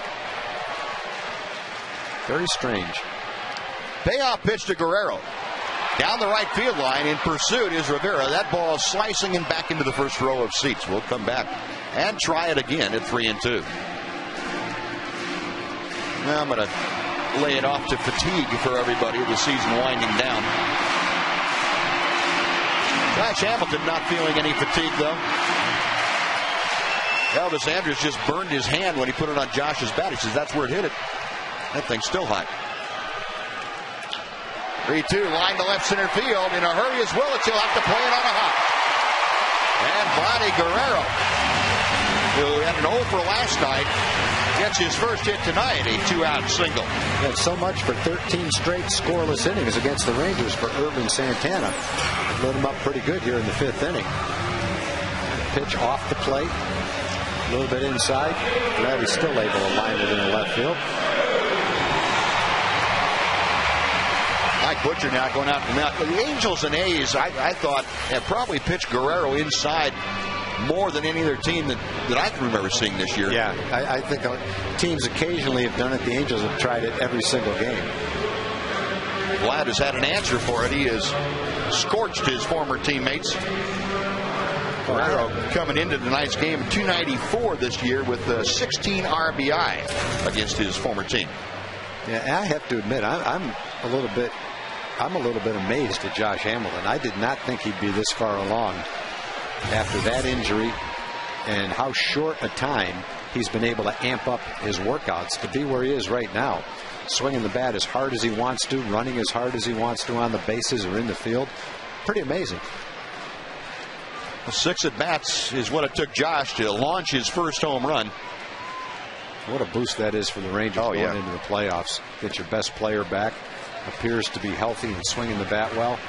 That just gives everybody a better feeling and more confidence.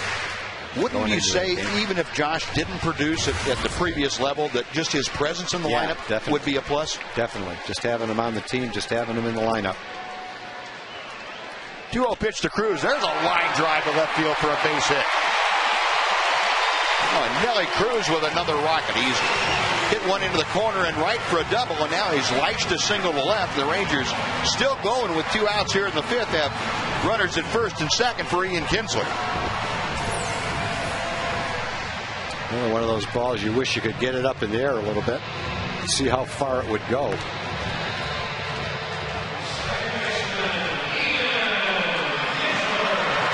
Not many guys can hit a low line drive harder than Nelly Cruz does. Oh, man.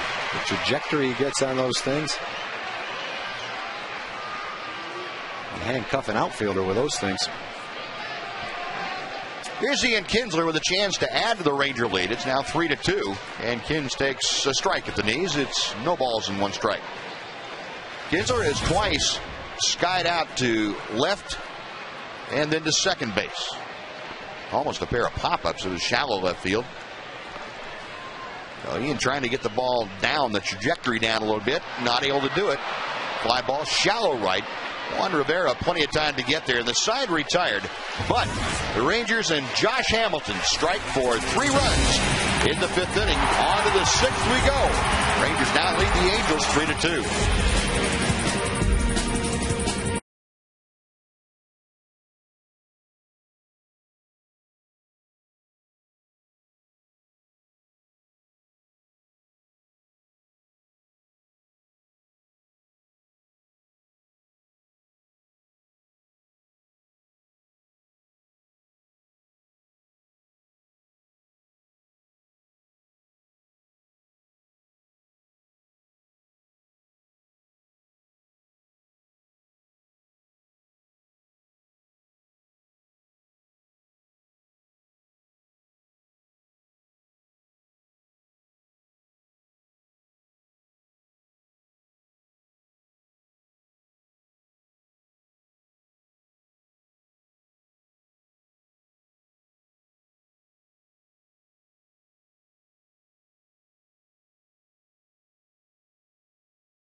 Baseball on Fox Sports Southwest is brought to you by your Texas Chevy dealers, proud sponsors of Texas baseball, and by Corona, who invites you to find your beat. Well, the Antlers struck again. Kind of. The Claws struck more than the Antlers. 3 spot in the 5th inning for the Rangers. The thump provided by Josh Hamilton. His first hit, his first home run since rejoining the ball club. C.J. Wilson's night is finished. His tune-up is accomplished. And now it'll be up to Derek Holland to take over. Holland appearing in his 14th ball game. That was a nice turnaround for C.J. after the first 5 guys reached. After that, all he gave up was a single to Ibar. And when you look at 5 innings, 2 runs, pretty good line, but when you consider how he got there, he really finished strong. And now with the 3-run 5th, he's in position to get his 15th win if the Rangers can hold on to this lead. Juan Rivera will face Holland as the first batter, and the left-hander goes to work with a fastball on the inside corner, strike 1.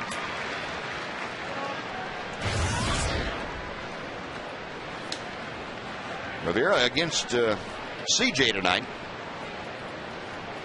0 for 1. He was kind of picked clean by C.J. Wilson, or rocket back up the middle, but C.J. flagged down. Also walked. There's a little tapper the other way. Moreland underhands to Holland in plenty of time to get Rivera. That's out number 1. A lot of guys on the Angel team, if they hit that same ball, Derek's going to have a hard time beating them to the bag. Borges, Willits, probably Hunter, Kendrick, Izturis, Ibar. Got a lot of guys with good speed.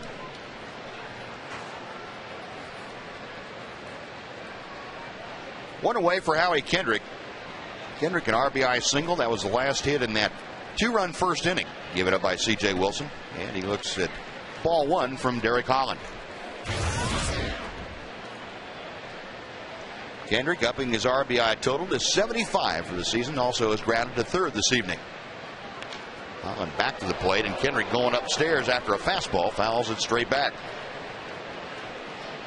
Derek Holland in the mix as far as the Ranger staff trying to figure out who's going to be on the postseason roster. Ron Washington talking about it a little bit further today. Still no decisions completely. That pitch up high. But they're planning on a 7-man pitching staff. Bullpen, I should say, and 4 starters. And Derek Holland in the mix to occupy one of those last 2 places. Check swing. It's a strike anyway, and the count is even 2-2. You've got to have at least one, maybe a couple of guys that can give you multiple innings. Guys like Holland and Harrison and Nippert.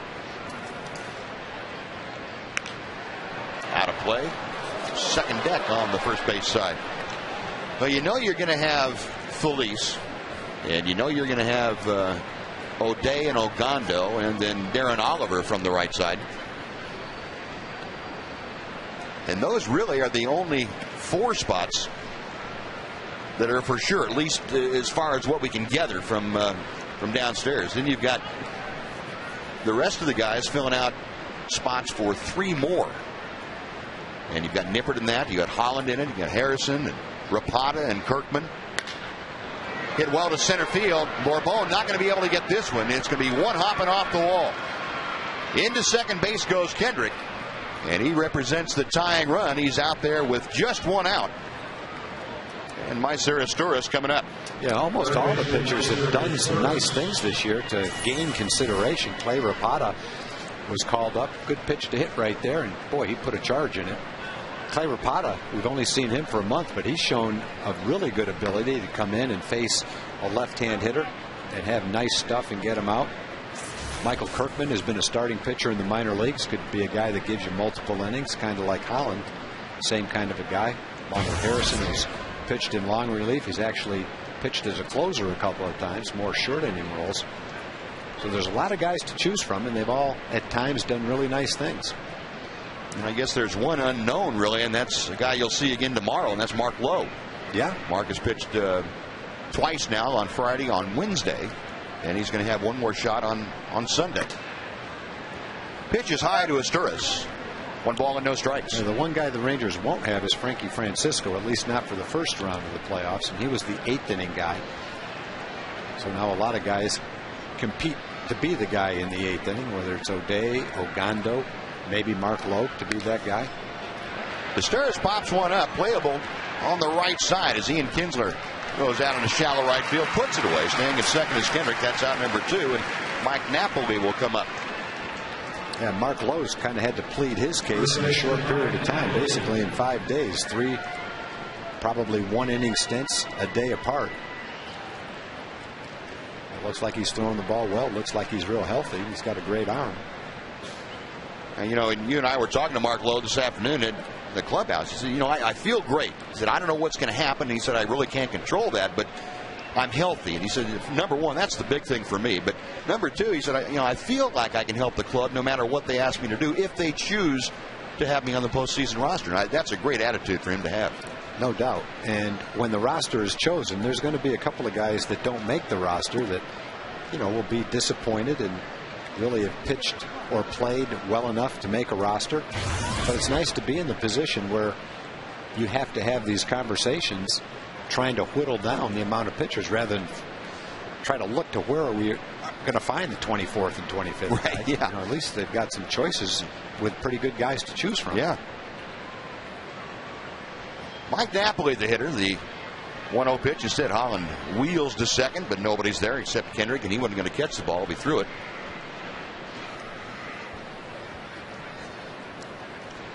Napoli tonight called out on strikes, and he is flying to center field. 3-2 Rangers. Texas out hitting the Angels by a 7-5 count.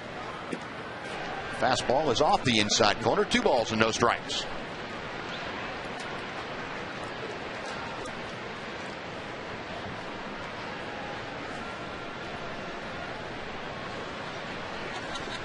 Napoli back in the batter's box, and Matt Trader will flash the signs out. Eric Holland reading them. Has the chapter and verse that he wants. And the 2-0 pitch. Very high, 3 balls and no strikes. Well, Napoli very much a home run threat. You've got a guy that you can't say quite that about, and Eric Ibar in the on-deck circle. Kendrick out at second base. In a 1-run game, I think if you take the attitude, I'm going to try to make really good pitches to Napoli. If I fall behind with first base open, not even going to mess with it. Yeah, this is the one guy in their lineup that can put a charge in it in a 1-run game. And the green light, 3-0, no surprise. Pitching carefully to him, and even if you walk him, that's not that big a deal. Oh, Derek went right after him in a fastball count and threw the fastball right by him.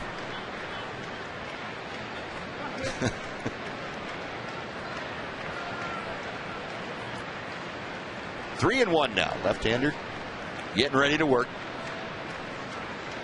Kendrick a lead from second, and the 3-1 hit in the air to right field. This playable as Blad's going back. Still going back as the ball carries. Reaches up and makes the catch. He's strong. Yeah, he is. Going that far with that swing. Wow. So the third out in the books. Kendrick stranded. Angels can't score. 5.5. Rangers leading 3-2.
Brought to you by Sonic. Tonight's jackpot, $600. And the dinner for two at Sonic Drive-In. Tonight, the Rangers are hitting for Barbara Hamby from Maybank. The Ranger gets a grand slam during this inning. Barbara is going to get $25,000. And you can register at any North Texas Sonic restaurant. You better do it quick because tomorrow's the last shot for this year. Bottom third of the Ranger order to face Urban Santana, Mitch Moreland to start things off, and Matt Trainer and Julio Bourbon. First pitch to Moreland, fouled away third base side and back off the facing of the second deck at strike one. I'm not sure how many fans they expected tonight, but they've got pretty close to a full house. They got around 45,000 here. Yeah. Great crowd. 43,000 last night. Right. Next pitch to Moreland on the outside corners is home plate umpire Tom Hallion. 0-2. And they're 33 on Thursday? So it's been a good series. Very good series. Last Angel series was a huge series, too. 1-2, the count to Moreland.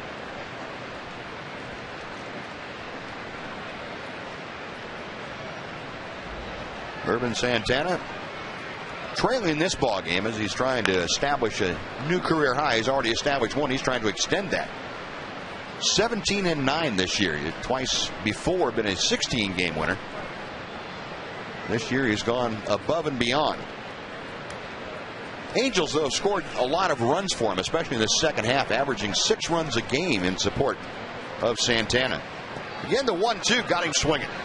Well, the bottom just fell out of that, and Mitch Moreland gone on strikes. That is out number one. Now, Santana throws mostly fastballs and sliders, but occasionally he'll throw a changeup. Seen a few of them tonight anyway. That appeared to be a changeup. First strikeout for Santana. Guy was a pretty good strikeout pitcher. Had 8 against the Rangers in his last start. Here's Matt Trainer, who has grounded out and flied out. And he takes ball one. Now, that's something the Rangers talking about strikeouts. The Rangers have really cut down on their team strikeouts. They're going to strike out fewer than 1,000 times this year, which will be the first time in 5 years for that to happen. That's pretty good. They had gone up over the 1,200 strikeout mark in 3 of those years consecutively. I know that's something that the Rangers were concerned about, something they wanted to improve on. They wanted better on base percentage. They wanted better at bats against good pitchers, better at bats with men on base, men in scoring position, men on third, less than 2 outs, more hitting to the other field. And they've gotten that this year. Francisco Rodriguez, the right-hander, up in the bullpen in left center field.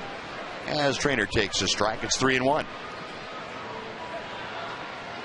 And for those of you who are thinking, I thought K-Rod was suspended. Down the right field line, headed toward the pole, but twisting just foul. Well, Matt Trainer, pretty good bid for an opposite field home run. Just getting that close to the triangle in fair territory, but not quite. He'll come back and try it on 3-2.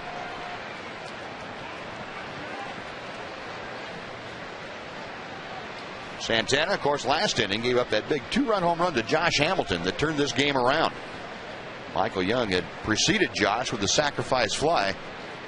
And then Josh did his thing for the 32nd time this year, and his first since coming back into the lineup yesterday. Hard hit ball, but right at the shortstop. High bar will fire to Napoli. That's out number 2.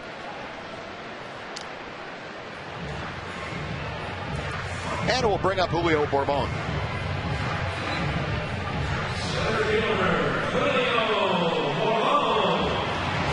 Tom, you're looking back on this Ranger year, and it's been a great one by almost any measure. Does the improvement in the pitching all around, or does the, like the strikeout thing, the efficiency of the offense surprise you more, or in a good way? Well, you know, just because the team has been the kind of team that was prone to the strikeout and the kind of team over the years that hit for the long ball, I think most people would say that the type of offense that the team has is, I don't know if you'd say surprise, but is one of the better changes. You've got more speed, more ways of scoring runs. You're not dependent solely on the home run. And I think that overall style of play is something that's very positive, something the Rangers have been shooting for. The pitching seems to be progressing to this point. I don't think it's that big a surprise. On to the 7th. Rangers leading 3-2.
You are the McDonald's Fan of the Season.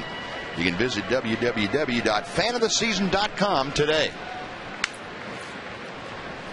A lot of good football action on today earlier that didn't get to watch nearly as much as I wanted to. That's all right. That's what a VCR is for, right? Yeah. The Oklahoma-Texas game turned out to be a better game than it was headed for. Happy Sooners, unhappy Longhorns. You can tell how technologically correct I am. VCR? No, it's a DVR. Oh, DVR? I didn't know the difference. I know TiVo. I've still got a 4-track, I think. Something like that. Eric Ibar taking the pitch low from Derek Holland. It's 1 ball and 1 strike. Ibar, the number 8 hitter, to be followed by Jeff Mathis, and then back to the top of the order for Peter Borges. Showing bunt, and Ibar pulls the bat back. It's 2-1.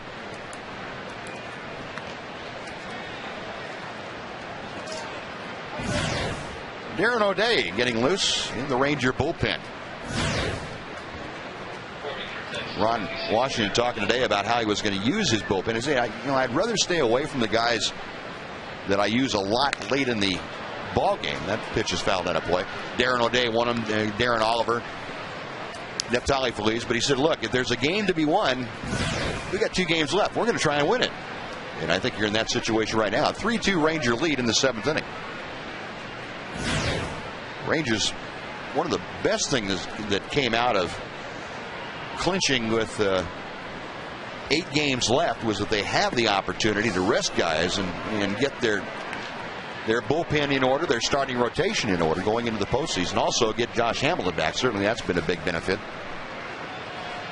Yeah, earlier in the season, the late inning bullpen guys were pitching in sometimes a little over half the amount of games played.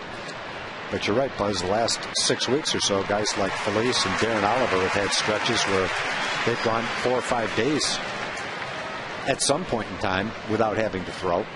And so that should benefit them coming down the stretch into postseason play. They should be pretty well rested. I know Darren Oliver in particular, of course, he's not exactly a spring chicken anymore, but had a little rough stretch there right around the All-Star break and into later July and early August. And I really think that the toll on him was as noticeable as anybody. Well, he sure looks like he's gotten that squared around. Yeah.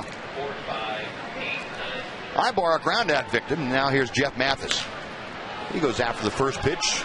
Towering foul ball that Moreland will come near the stands and can't quite reach far enough to retrieve that. The fans down there in the front row, they're going to have to start giving classes on how to be a front row fan we've had a lot of foul balls that have either just been in or near the first row down that right field line. You know, do I get out of the way if it's the home team, or do I get out of the way if it's the visiting team over there? I've forgotten which it is. Little boy's going, Dad, didn't you see Mitch trying to catch that ball? 1-1 the count. Just announced the attendance, almost 46,000, 45,893 on hand here tonight. Boy, great crowd. Well, it's the next to the last regular season game. Hollins 1-1 pitch. And that got Mathis on the back foot, it looked like. Breaking ball boring its way in. And Mathis is aboard with a hit by pitch. And it will turn the lineup over to Peter Borges.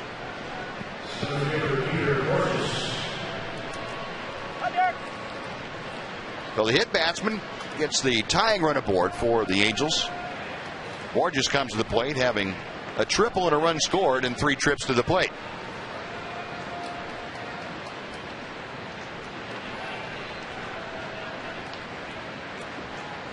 Holland's first pitch. And a check swing on a changeup that was a bit outside for ball 1.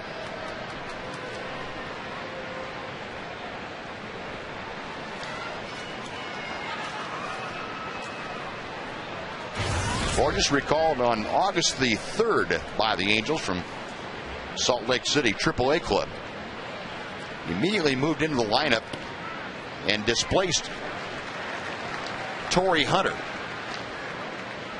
And that's no easy feat to displace a perennial all-star / gold glove winner. But Torrey Hunter was moved over to right field, and Angels said Borges is our guy in center. We're going to see what he can do, and if he can play there, he's going to be the starting center fielder. That pitch inside, the count. Now 2 balls and 1 strike. Borges this year at Salt Lake City, the Pacific Coast League Rookie of the Year, hit .314. Scored 85 runs for Salt Lake City. Also had 27 stolen bases. Holland, a little toss to first, and Mathis back.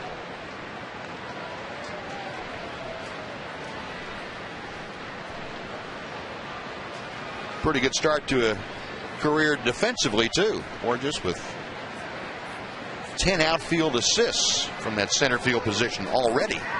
That pitch very high, and that will bring Matt Trainer out to have a chat with Derek Holland. The count moving to 3 balls and 1 strike. Well, one of the things I know that Ron Washington and Mike Maddox are really conscious of right now are the guys throwing strikes. And, you know, if you're so-called on the bubble a little bit, that quality in and of itself will make the decision for you. Yeah, and I think if you look at the guys that are kind of competing for long spots, guys that can give you multiple innings. That ball hit well to center field. Going back to the track is Bourbon, and up against the wall makes the catch. Gets it back in quickly. Mathis back to first, and Borges, who showed us pretty good pop with a home run on Thursday night, hits that ball 400 feet to dead center field, but it's run down by Bourbon. Yeah, Borges is a good-looking athlete, boy. Got an athletic body. Thought off the bat he might have gotten enough of that ball to get it to center field. Came pretty close. We're talking about the long men, whether it's Holland, Harrison, Nippert. The one thing that all of those guys can improve on, they've got great arms, a lot of potential. At times they come in and they're dominating. But the one thing that they can all improve on is throwing more strikes. And that's pretty much what you're talking about in postseason play. I think it's even more imperative that the guys come in and throw strikes and make the other team hit. Reggie Willits up there, and now 2 outs with Mathis at first base. Gets fisted, fouls it straight back. Well, I guess it's not fair to say, but it's the way it is. Pitching mistakes are magnified in a short series in the postseason. And, you know, people always, managers you'll hear say all the time, it comes down to pitching and defense. You know, if we do those 2 things well, we've got as good a chance as anybody in the postseason. And I think that the stats would bear that out probably. Yeah, and I think generally in postseason play, I don't know if the stats bear this out, but you would expect more low-scoring games because you're not seeing the 4th and 5th starter quite as much. You're seeing the number 1, 2, and 3 starters, which should indicate lower-scoring games. And in low-scoring games, not throwing strikes might be the reason that you do give up a late-inning run. I think the Rangers have seen firsthand how that can go in postseason with their 3 trips previously. Swung on and missed, and Willis is gone. So are the Angels. No runs, a hit batsman left stranded. It's stretch time at Ranger Ballpark in Arlington. Rangers leading the Los Angeles Angels of Anaheim 3-2.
Chevrolet for their support of the Terrell Athletic Recreation Association.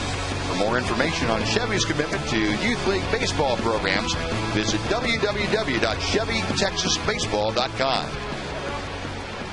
Bottom of the 7th inning, Rangers on top 3-2 in the top of the order to face Irvin Santana out for his 7th inning of work. Elvis Andrus takes a pitch just off the inside corner. Elvis contributed to that 3-run uprising the Rangers had against Santana back in the 5th with a single and a run scored, and he promptly bangs a single to center field to start the Rangers 7th. Oh, just like you're glad to see Josh healthy and ready for the postseason. One thing you hope to see is Elvis peaking right at the right time. He went through a little bit of a stretch in September where he struggled. Boy, if he could get that second wind and start swinging the bat, doing the things he's capable of doing as you go into postseason play, that would be a great boost as well.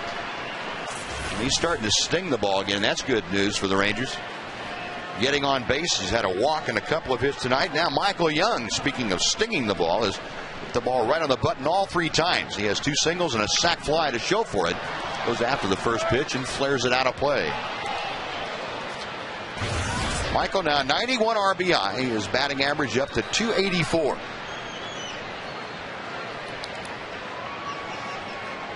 Mentioned the 0 for 6 with 3 strikeouts last night for Young, and throughout his career when that's happened, somebody has paid the price very quickly, and it's usually been the opposing pitcher. Santana missing outside. 1 ball, 1 strike.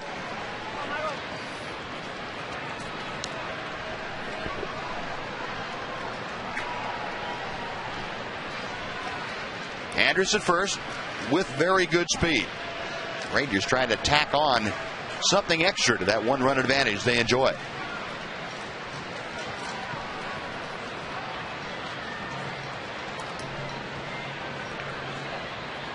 Infield for the Angels, a double play depth. Pretty good gap, though, with Napoli, as you see, holding the runner Andrus on. That hole between first and second beckoning ever larger for Michael Young. Tried to go that way, but it was a breaking ball, and it's 1-2.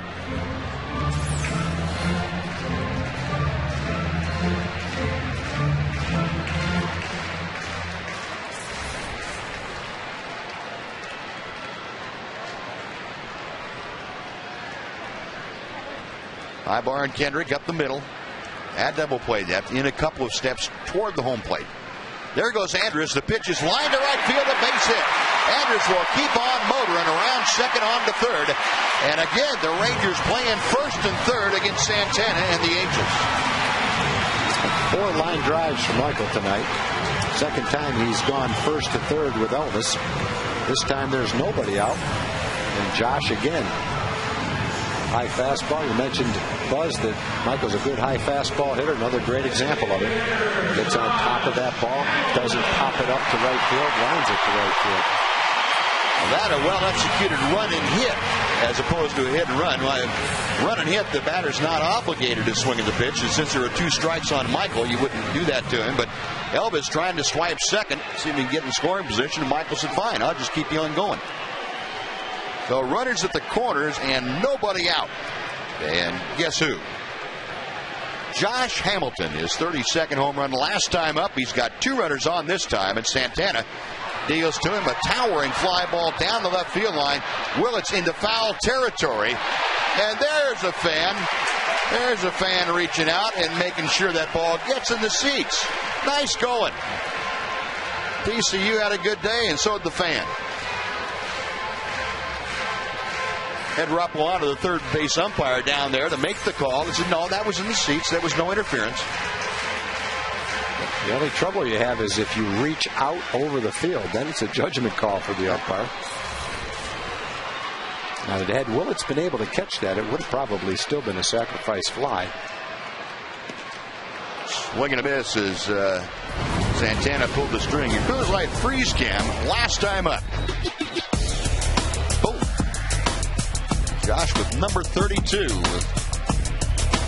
Elvis Andrus on base. Think that took a little pressure off him in his own mind? I think it felt great. Uh-oh, did he do it again? Going back is Borges. This one's going to stay in the park just shy of the warning track, but it's going to score a run as Andrus comes in, and down to second on a close play is Michael Young. Rangers lead 4-2. That play was a little closer at second than I thought it was going to be. You see why Borges has 10 outfield assists. He's got a pretty strong arm and a very accurate arm. Throws the kind of ball that's easy for an infielder to handle. And that was a pretty close play at second base. Pretty close to being a 3-run homer, too. Josh just got underneath it a little bit. There's the throw from Borges. And Michael just slides under the tag. Josh Hamilton with that sacrifice fly now with 100 RBI for the season. 32 home runs and 100 driven in. The Rangers lead 4-2. Pitching change underway. The Rangers leading by a couple. We'll be back right after this.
occasion today. Yes, it's my 16th birthday. And you came all the way from? Tipton, Oklahoma. All right, enjoying the Ranger game? Yes, I am. What's been your favorite part so far?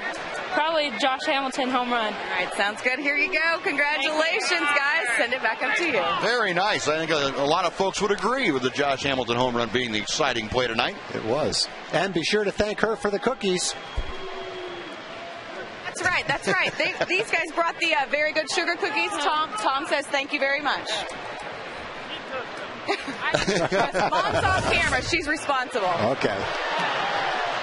Vlad Guerrero greeting Francisco Rodriguez with a couple of foul balls and 1 ball and 1 strike, I should say. So Santana finished. Francisco Rodriguez, the 27-year-old right-hander, takes over. Buzz, we were talking about rounding numbers off at the end of the year. That sacrifice fly for Josh, that was RBI number 100. Came into the game with 97. Had the 2-run homer and the sacrifice fly. It's just outside, 2-1 to Vladdy. That is a nice round number, 100 RBI. That's yep. One of those things that you get etched on something and put it on the mantle. It's nice to sit there and look back at you. Guerrero 1 for 3 tonight, and he's got a chance to do a little more damage with Michael Young at second base. Pitch low and outside, 3 balls and a strike. Still just 1 out. Rangers have pushed across a run here in the 7th inning. That advantage now over the Angels is a 4-2 Texas lead. 9 hits for Texas tonight, just 5 for the Angels.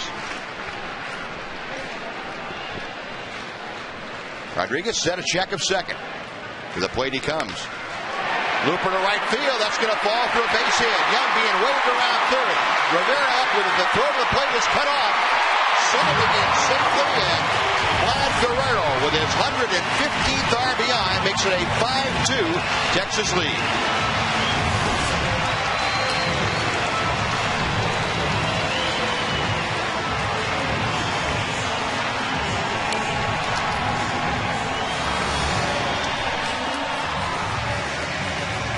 Vlad going up that RBI list.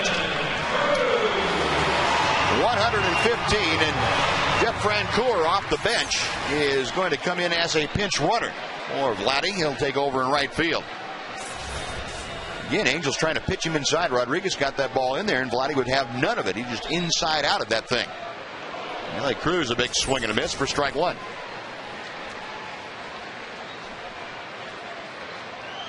And the claw.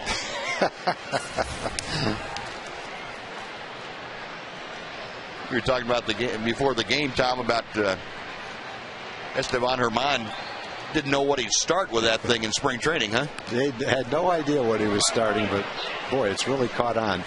I've seen national broadcasters doing it on sport shows late at night, signing off their broadcast with it, so you know how far it's gone. I saw Chris Singleton doing that the other night. I read on, I guess, the Dallas paper last week, one of the ministers over in North Dallas did that into sermon. Cruz lost 1 to right field. This is playable for Juan Rivera. Halfway between first and second is Francoeur. He'll get back as out number 2 is in the books. Buzz, you're well aware of baseball etiquette. You know, there's some things that you can do that go a little bit too far, that show up the other team. Mm-hmm. But I don't think that the claw and the antlers shows up the other team, and I don't think other teams have a problem with it. It's just something that the Rangers do. They have fun with it. They do it in a way that doesn't bring attention to them while they're on the bases. The only reason you really see it is because we show it so much. And for that, I don't think it's the kind of thing that offends the other team at all. I would agree with you. You know, if you stood there and pointed at the opposing pitcher or something, that's a different deal. Yeah, you're not taunting the other team. It's kind of a personal thing between the player and his teammates. Yeah, it's just kind of a long-distance congratulations. Yeah. Ian Kinsler to the plate. Francoeur, the pinch runner at first base. 2 outs. 5-2 Ranger lead. Rodriguez to the plate and misses high. 1 ball and 1 strike. Ian tonight has gotten the ball airborne pretty shallow all 3 times. 0 for 3 and currently hitting at .285.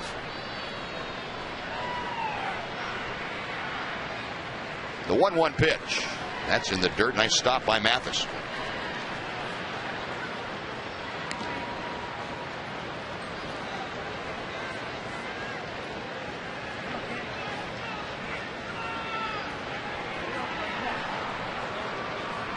Outfield playing Kinsler just about straight away, maybe a step or two toward left center for Peter Borges in center.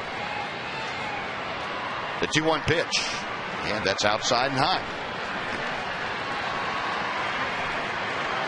Rodriguez, a 27-year-old right-hander from Mexicali, Mexico.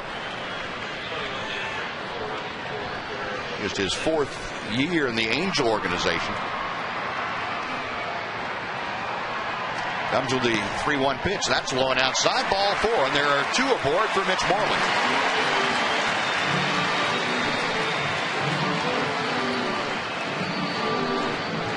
Santana walked 3 Rangers, and one of them came around to score. Now Rodriguez has walked the 3rd Ranger that he has faced after giving up a base hit that scored a run to Vladimir Guerrero.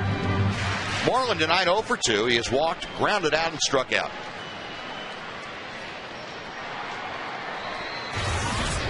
The Yankees have won the first game. They're ahead 4-1 in the second game. If they win that game, they'll have a 1-game lead on Tampa Bay. And if they then win tomorrow, the Rangers will go to New York. The only way the Rangers wouldn't go to New York if the Yankees win that second game is if Tampa wins tomorrow and the Yankees lose tomorrow. And to go along with that, Tampa Bay did shut out Kansas City tonight 4-0. Yep. Foul tip to the plate by Moreland. The count is 1 ball, 1 strike. Well, that's a totally different race, though, I guess, between those two than it is in the National League, where you've got the National League Western Division up for grabs between the Padres and the Giants. Giants have a 1-game lead now over the Padres with 1 game to play tomorrow in San Francisco. Padres visiting, and right now the Padres and Atlanta Braves are tied for the wild card. And you brought up the scenario that it could come to pass where all 3 of them in with 91-71 records. Yeah. And then there could be 2 playoff games. Padres and the Giants, and then the winner played the Braves. Pitch to Moreland in the dirt. It gets by Mathis. Vancouver going down to 3rd. Kinsler to 2nd. They're both in scoring position now for Mitch Moreland. So in the case of the Yankees and the Rays, they're both going to postseason play. It's just a matter of who plays who. Right. In that race in the National League, one of those 3 teams is not going at all.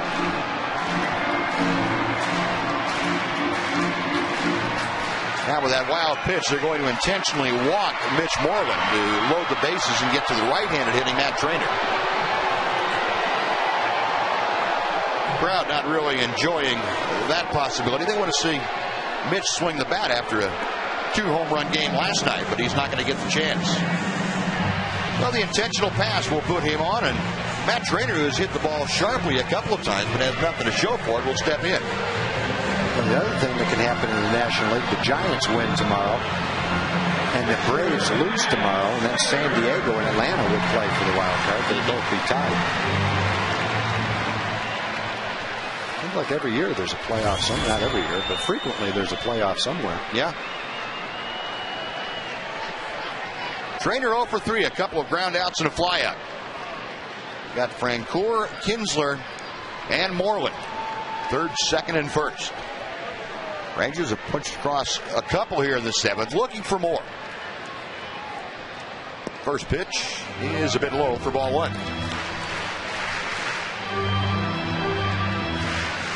I know there were a lot of folks against the wild card idea in baseball when it first started, but I think there are probably a lot of converts now. Yeah, I don't know how you can look at it now and say you don't favor the wild card. It's just meant so much to teams and fans, different cities around baseball over the years. 2 balls and no strikes. Now Mike Butcher, the Angels pitching coach, is going to go out and have a chat with Rodriguez. Falling behind 2-0 after the intentional walk, and he's in danger of walking another run in. Part of the Angels' problem this year, too, has been the bullpen. It has not been as effective for Mike Scioscia as he is accustomed to having. It has, at times, been a disaster, quite honestly, but goes back to the depth problem they've had.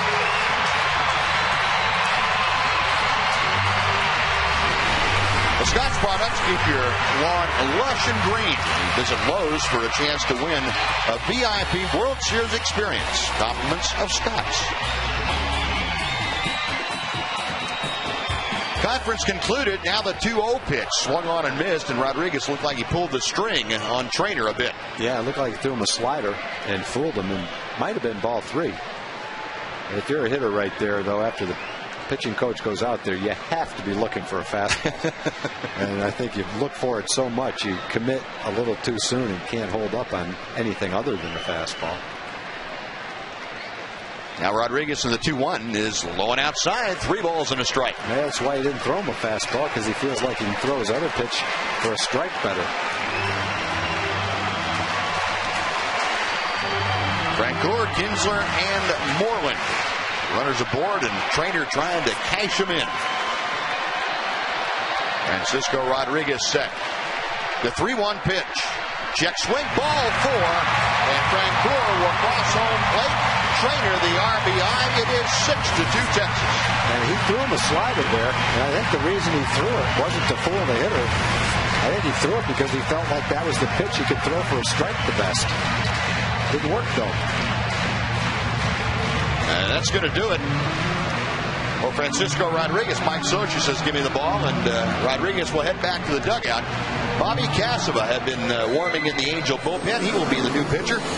And while he makes his way in, we'll take a timeout with the Rangers leading 6-2.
Takes over for Francisco Rodriguez. Matter of fact, he will become the 3rd pitcher that Mike Socha has had to employ here in the bottom of the 7th inning. And you look at the numbers on Bobby Casava. Casava pitched in last night's game. An easy spot to come into for a young pitcher, bases loaded. Casava has to come in, and he will face Julio Bourbon with the bases loaded. Bourbon tonight 0 for 2, but he's walked and scored a run. Rodriguez signaled the end of his night by walking 3 consecutive hitters, one of them intentionally after he'd fallen behind. That was Mitch Moreland, but then he unintentionally walked Matt Trainer with the bases full. And that led Mike Socha to come out and ask for the baseball. But here's Casava. Right-hander appearing in his 16th ball game. Comes to home plate and throws strike 1 as Bourbon takes it.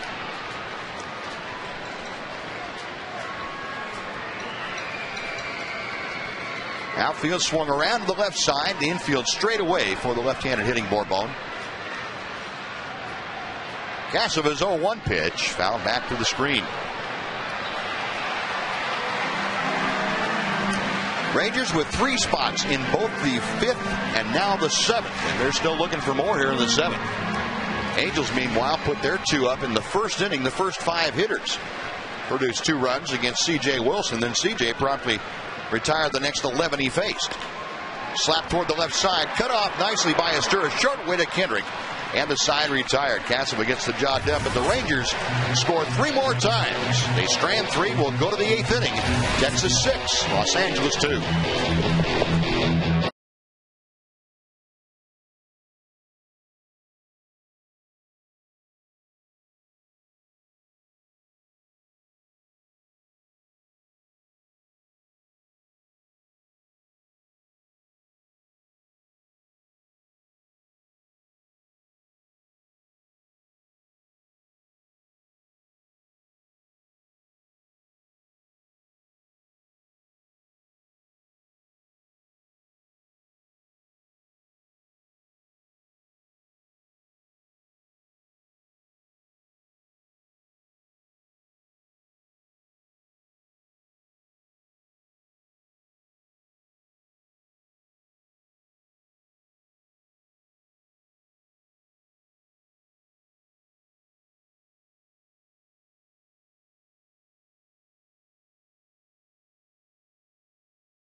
Individual game tickets for possible 2010 American League Championship Series games at the Ranger Ballpark in Arlington are on sale now. The Rangers also have some luxury suite rentals available for most possible 2010 postseason games. Get your tickets now to support the Rangers in the postseason. Tickets can be purchased online at TexasRangers.com or by phone at 972-RANGERS. And, of course, in person at Rangers Ballpark in Arlington, the first base ticket office. Get them now because they're going fast. Darren O'Day takes over. He becomes the 3rd Ranger pitcher that Ron Washington has used tonight. O'Day facing Torii Hunter. Tommy was out there toiling earlier. Darren O'Day, a workhorse for the Rangers. This is his 72nd game of the season. Another number that could possibly be rounded up would be C.J. Wilson, go from 14 to 15 wins if the Rangers can hang on. C.J. sure turned it around tonight after a slow start, first 5 hitters reaching. Only 1 single after that. Nice tune-up for his playoff start. Torii Hunter, the Angel DH tonight. Count of 1 ball and 1 strike, wave and a miss, and it's 1-2. A defensive change. Told you about 4 of the Rangers staying in the ball game after pinch running for Vlad Guerrero. Jeff Francoeur patrolling right field. Former Gold Glove outfielder with the Atlanta Braves, as a matter of fact. O'Day ready. And the side armor goes after Hunter, and a strike 3 swinging. Well, he went up the ladder. That's something that Darren O'Day has really become proficient at. Getting ahead of guys that sinkering the slider down and then coming up the ladder a bit and catches people off guard. Yeah, you're exactly right, Buzz. He kind of gets the hitter's eyes looking away and down for the kind of sweeping breaking ball that he likes to throw. And then when he comes up with that pitch, even though it's not overpowering as far as velocity goes, they swing and miss at that pitch a lot. Just gets in there quicker in a location they're not quite ready for. Very effective doing that. 1 gone. Juan Rivera to the plate, and he takes a strike. 2 shutout innings for Derek Holland. He gave up a double, pitched around a hit batter, got a strikeout of Willits to end the 7th inning. So that was positive.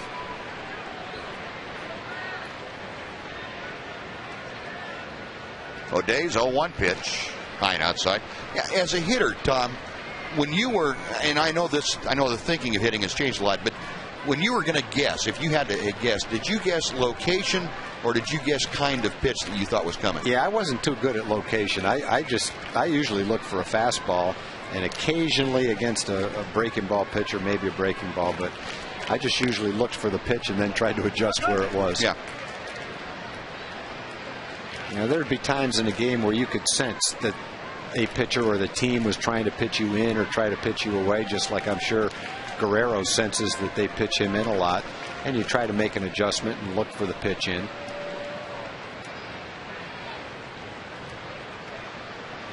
O'Day's 2-1 pitch took something off and got the slider over. It's 2-2. And there's some guys who are really good breaking ball hitters, and I think they're more prone to look for a breaking ball because they feel like if they get it, they can really hit it.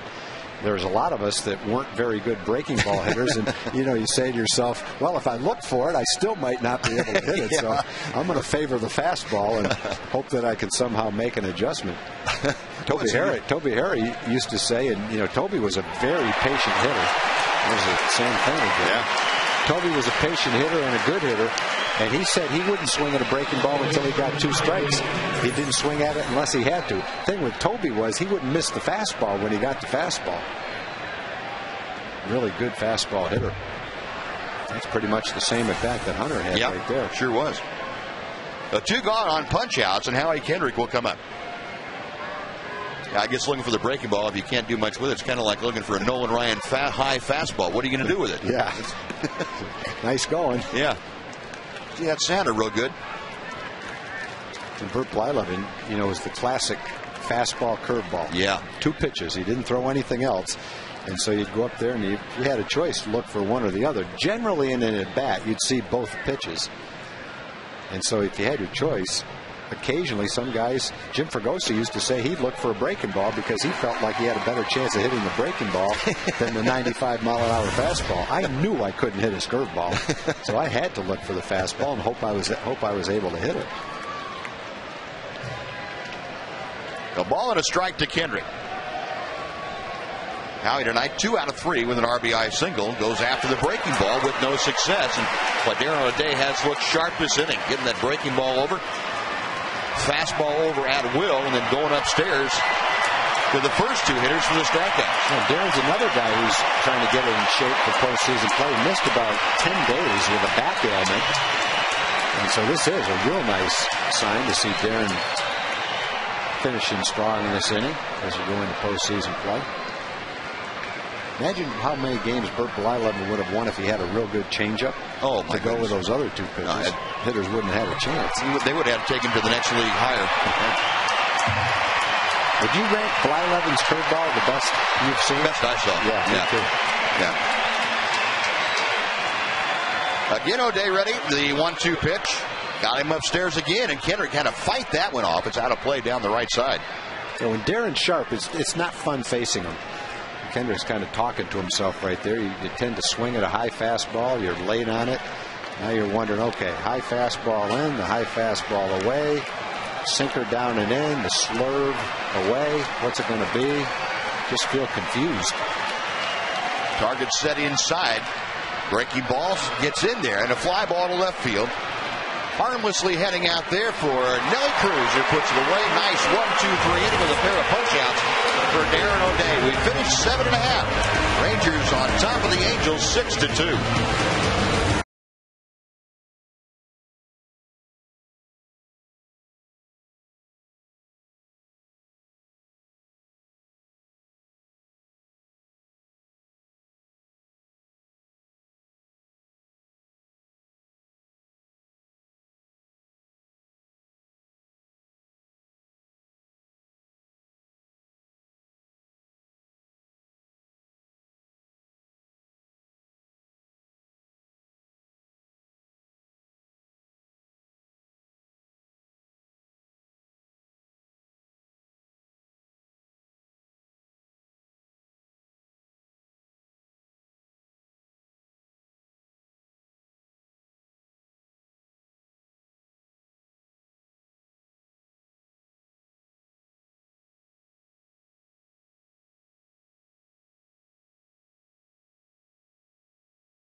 7.5 innings by a 6-2 count.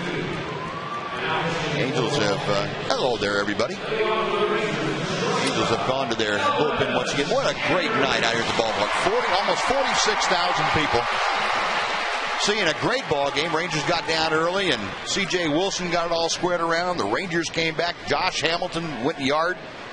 What else can be wrong with tonight? There's nothing wrong with that. No, you're right. And everything just points positively toward postseason play. Solid outing for C.J. Darren O'Day with a solid inning. Josh with a big game. Elvis with a couple of hits and a walk. Scored a couple of runs. So it is. It's a great night. Good game for the Rangers and good game for individuals as you point to the postseason. Jason Bulger, the 31-year-old right-hander, on for the Angels. And he delivers a strike to Elvis Andrus. Another round number that will be reached tonight if the Rangers hang on is they'll win their 90th game. They can't reach the 92 that Nolan predicted, but if they win tonight and tomorrow, they can get to 91. The Angels were trying to finish at 500. They're at 79 and 81. If they lose tonight, they won't be able to do that. If the Rangers had swept the Angels and won 92, I was going to elevate Nolan immediately to Oracle status. I mean, he was going to bypass all of us mere mortals, and I was going to find out about the lottery. But since we can't do it, I don't trust him anymore.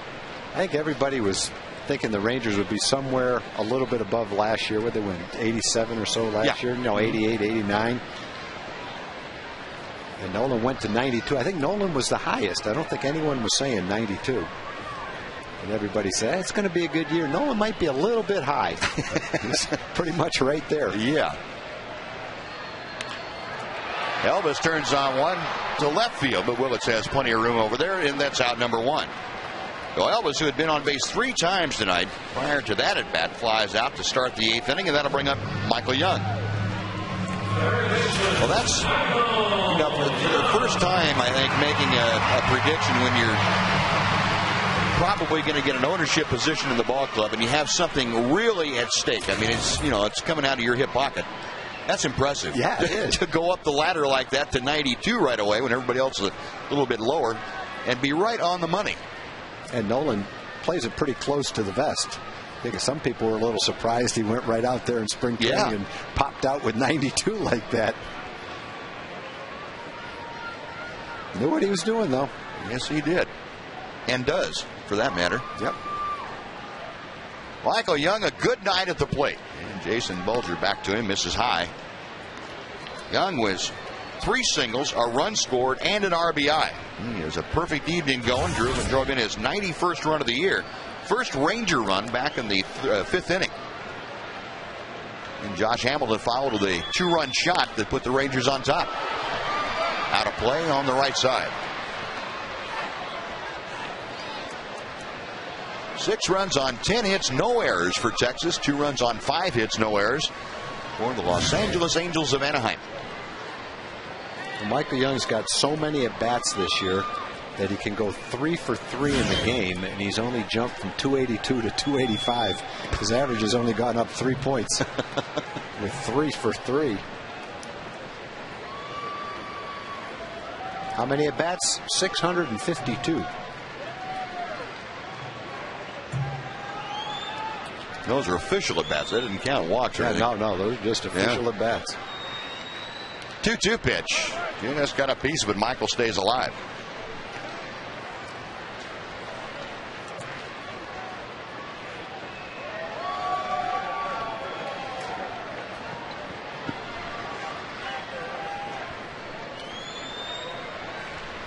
Young wagging that bat back and forth as he awaits Bulger's pitch. And the right-hander comes to the plate. Skips one in there, and it's a full count to Michael Young.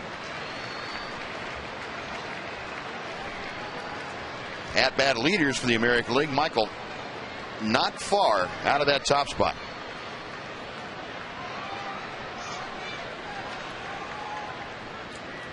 Three-two pitch. Hit in the air to left center field, going over Borges. He has plenty of time to get there. This ball not traveling very far tonight. That air kind of heavy. And Michael Young retired for the first time without an RBI There are two gone, and Josh Hamilton coming up. Breeze blowing, drifting out toward right center field. I'm not going to say it's blowing out there. Probably about 10, 12 miles an hour out of the northeast. So you don't have the jet stream in effect. As a matter of fact, thinking back this year, I can't remember too many days where the jet stream was really fierce the way we've seen it in past years here. No, not too many. Not too many. Where you see the right-hander kind of reach out and shoot that line drive into the Ranger bullpen that looks like it should have gone about 300 feet. Haven't seen too many of those. Even the times that it was really hot, 100-plus degree days, it didn't seem like the wind was as strong as we've had. Bulger's pitch to Hamilton, a good swing and a foul back to the screen. Eric Josephson looked this up for us. Ichiro leads the American League with 670 at bats. 20 more than Michael.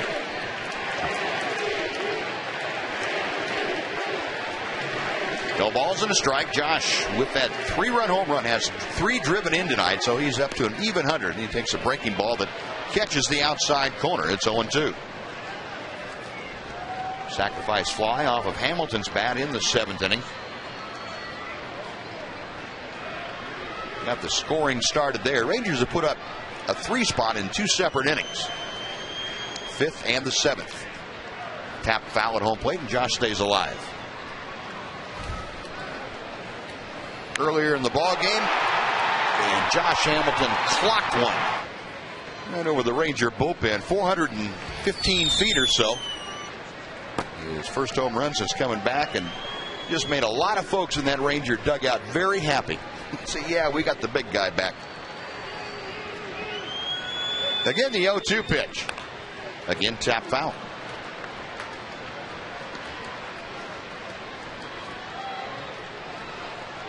I've always thought the definition of a true superstar is a guy that's got great ability, obviously, performs well, but makes the people around him better. And I think Josh Hamilton fits that bill pretty well. Yeah, I agree. Definitely. Hamilton, a shot to right field, base hit. Josh, 2 out of 4 tonight, a home run, and now a single and a claw. Well, last time up, he drove the ball to the wall for his sacrifice fly on an 0-2 pitch. He was behind in this count, 0-2. Another 2-strike hit for Josh. Fouled off a tough breaking ball. Got one he could handle and ripped it into right field. Hit the ball hard 4 times tonight. Actually 5. The ground ball to shortstop was fairly hard hit. Line drive to center field for an out was a shot. And the home run, the single, and a long fly ball. Here's Jeff Francoeur with his first at bat tonight. I'm sorry, Tom. No, I just say good night for Josh. Yeah. Francoeur for the season, a 340 mark with the Rangers, a couple of home runs, 11 RBI, and looking very much like a very important acquisition by John Daniels and company for the postseason run for this ball club. That's fouled out of play. Rangers, of course, kind of left-handed heavy at times in their batting order. Francoeur and Jorge Cantu brought over to see if they couldn't get a little more right-handed pop in there, and I think very successfully. Hamilton a short lead at first, and Bulger with the 0-2 pitch. Fouled at the plate.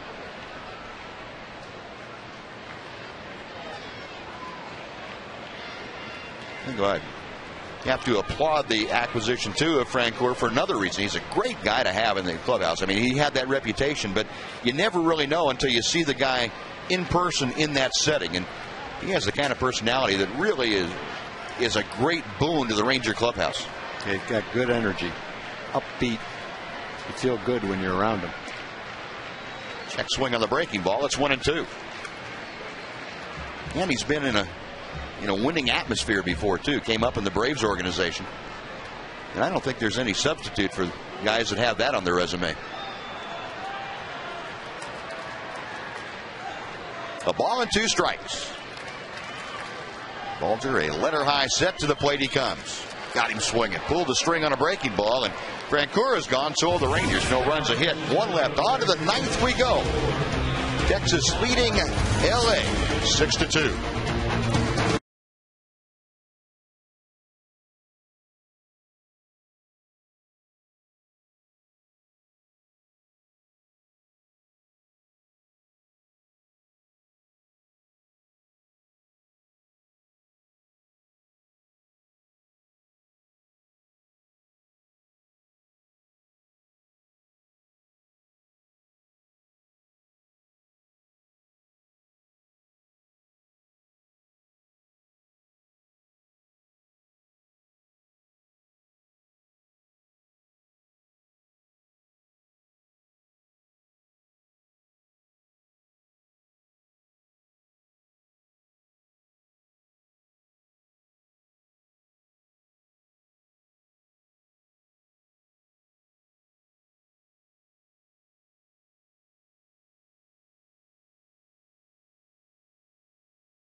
Rangers baseball on Fox Sports Southwest is brought to you by the Ford F-150. Check out the 2010 F-150 and drive one. Ford is the best in Texas. On to the ninth inning. Rangers out hitting the Angels 11-5. They have outscored them 6-2. And left-hander Clay Rapata on to see if he can close out this Ranger victory. The angular left-hander deals from down under and throws strike one in Myceres Torres. Rapata, the 29-year-old, a Virginian by birth and by residence now. Back to the plate and a little pop-up in foul territory. That's going to go over the Ranger dugout. No balls and 2 strikes. Could be important too, Tom. You're talking about the makeup, part of the makeup for the Ranger bullpen would need some guys to have a little bit of length to be able to throw more than, say, just one hitter or 3 hitters or a couple of innings possibly. And Clay Rapata has been kind of pigeonholed as that one left-handed hitter to get him out. And if he can get through an inning here, that may open some eyes too. Sure. Just outside, the breaking ball stays. It's 1-2. You might have a situation where if it's Tampa Bay, you have to get Carl Crawford out. You have to get Carlos Pena out. A couple of tough left-hand hitters.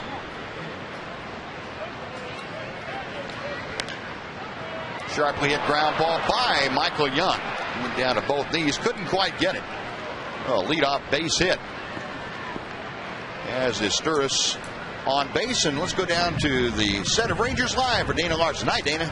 Hi, Buzz. Mark McLemore will join me coming up here in just a bit as we'll break down this game. We'll hear from Ron Washington, the key players. We'll continue to discuss the playoff roster as you guys are doing as well, especially because the Rangers don't yet know who they will be facing in the postseason. We'll also hear from David Murphy. Rick Renner talked to him before the game and got the latest on his injury update. So all of that and much more coming up on the postgame show in just a moment, Buzz. All right, Dana, thank you. That chock full of information. Set of Rangers Live tonight. I'll tell you not only what happened, but why it happened. If you look at the Yankees, they really don't have that many left-hand hitters. Cano is a left-hand hitter and a good one, and he doesn't have any problems against left-handed pitching, really. Brett Gardner's a left-handed hitter, one of their outfielders. The other guys that are key guys who also hit left-handed are Posada, Swisher, and Teixeira, but they're switch hitters, so you wouldn't face them left-handed anyway. CJ hoping to go to 15 wins on the season, 15-8. Napoli takes a bit of low and outside. And he's in front of the count now. 2 balls and no strikes. You get a shot of Neftali Feliz out there in the bullpen getting ready if necessary. We're one hitter now, one base runner away from being a save situation. 6-2 Texas. And there's another number. Talk about rounding up. He's got 39 saves. Count moves to 3 balls and no strikes. I like those rounding ups when they get the nice round numbers like that. That's good. I was always trying to round up from like 249 to 250 and 39 RBIs to 40. A 4-pitch walk puts Napoli aboard, and that does set up a save situation because the tying run now would be in the on-deck circle, and we'll see if that necessitates a move from Ron Washington or Mike Maddox, and see how they want to play it. Eric Ibar is going to be the hitter, and he is a switch hitter, and Ron Washington says, let's have a little chat out there. Give me a little more time to think this over. Rapata got his Sturris to hit the ball on the ground, but it found a hole between short and third. Neftali Feliz up there heating up pretty quickly. And this is a situation where Ron's just trying to get Rapata some work. It really wouldn't be a situation where he would be coming in a playoff game because there's no left-hand hitters in the lineup. It looks like Ron has probably made his mind up as he's headed to the mound. He said he wanted to stay away from Feliz, although that if there was a game to be saved, he would certainly call on the right-hander to come in and save it. And we'll see if that's the choice he has made. Yes, it is. So Neftali Feliz will take over. looking for save number 40 in 43 opportunities. Clay Rapata finished after facing 2 hitters. And the pitching change underway, so we will take a timeout with the Rangers on top of the Angels 6-2.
Metamorphosis right in front of you. He had a graduation cap on. Well, I don't know what he's got on. They put on a wig, and it looked pretty attractive on him. I'm glad it was him who was wearing it. And then the mask to go over that. Wow. Well, in any event, back to the ball game. Neftali Feliz on for the chance for his 40th save. He inherits a couple of runners, first and second, from Clay Rapata.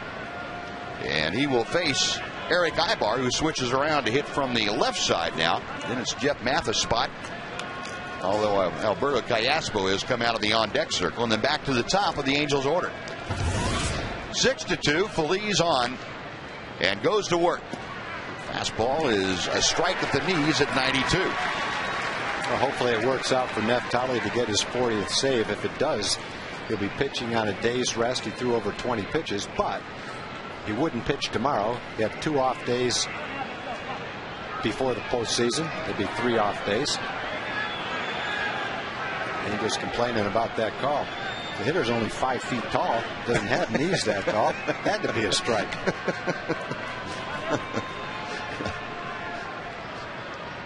Please, a couple of licks at second. And the next pitch is popped up. Off with the mask is Matt Trainer in foul territory near the on-deck circle. And that is out number 1. He's a midget. So the ball's on the ground. Well, naturally, the Angels are going to think that was a ball. We're going to think it's a strike. Sure. 1 out. Alberto Callaspo will come off the Angel bench and pinch hit for Jeff Mathis. Well, Mike Scioscia, who did not start either Callaspo or Hideki Matsui or Bobby Abreu for that matter, because C.J. Wilson was on the mound, has those guys available on the bench. And the first one he comes off with is Alberto Callaspo. Goes after the first pitch, hits a double play ground ball to Andrews on to Moreland, and just like that, 3 pitches from Neftali Feliz. Save number 40 is in the book, and the Rangers beat the Angels by a 6-2 count. A lot of rounding up tonight. Josh Hamilton, his first home run, his 100th RBI, and Feliz with his 40th save. And rounding up the win total to an even 90. I'm sure Ron Washington is very pleased that those 3 outs and the 40th save came on 3 pitches. It's a nice little tune-up for Feliz. He probably won't pitch tomorrow. He'll have a couple of days off after that before postseason play, and he'll be ready to go, too. So a lot of good things happening tonight as guys perform well, the team wins, and everybody's pointing toward Wednesday in the first day of the playoffs. Congratulations to the Rangers, and a 15th win for C.J. Wilson. The final 6-2. Stay tuned for Rangers Live coming up right after the break.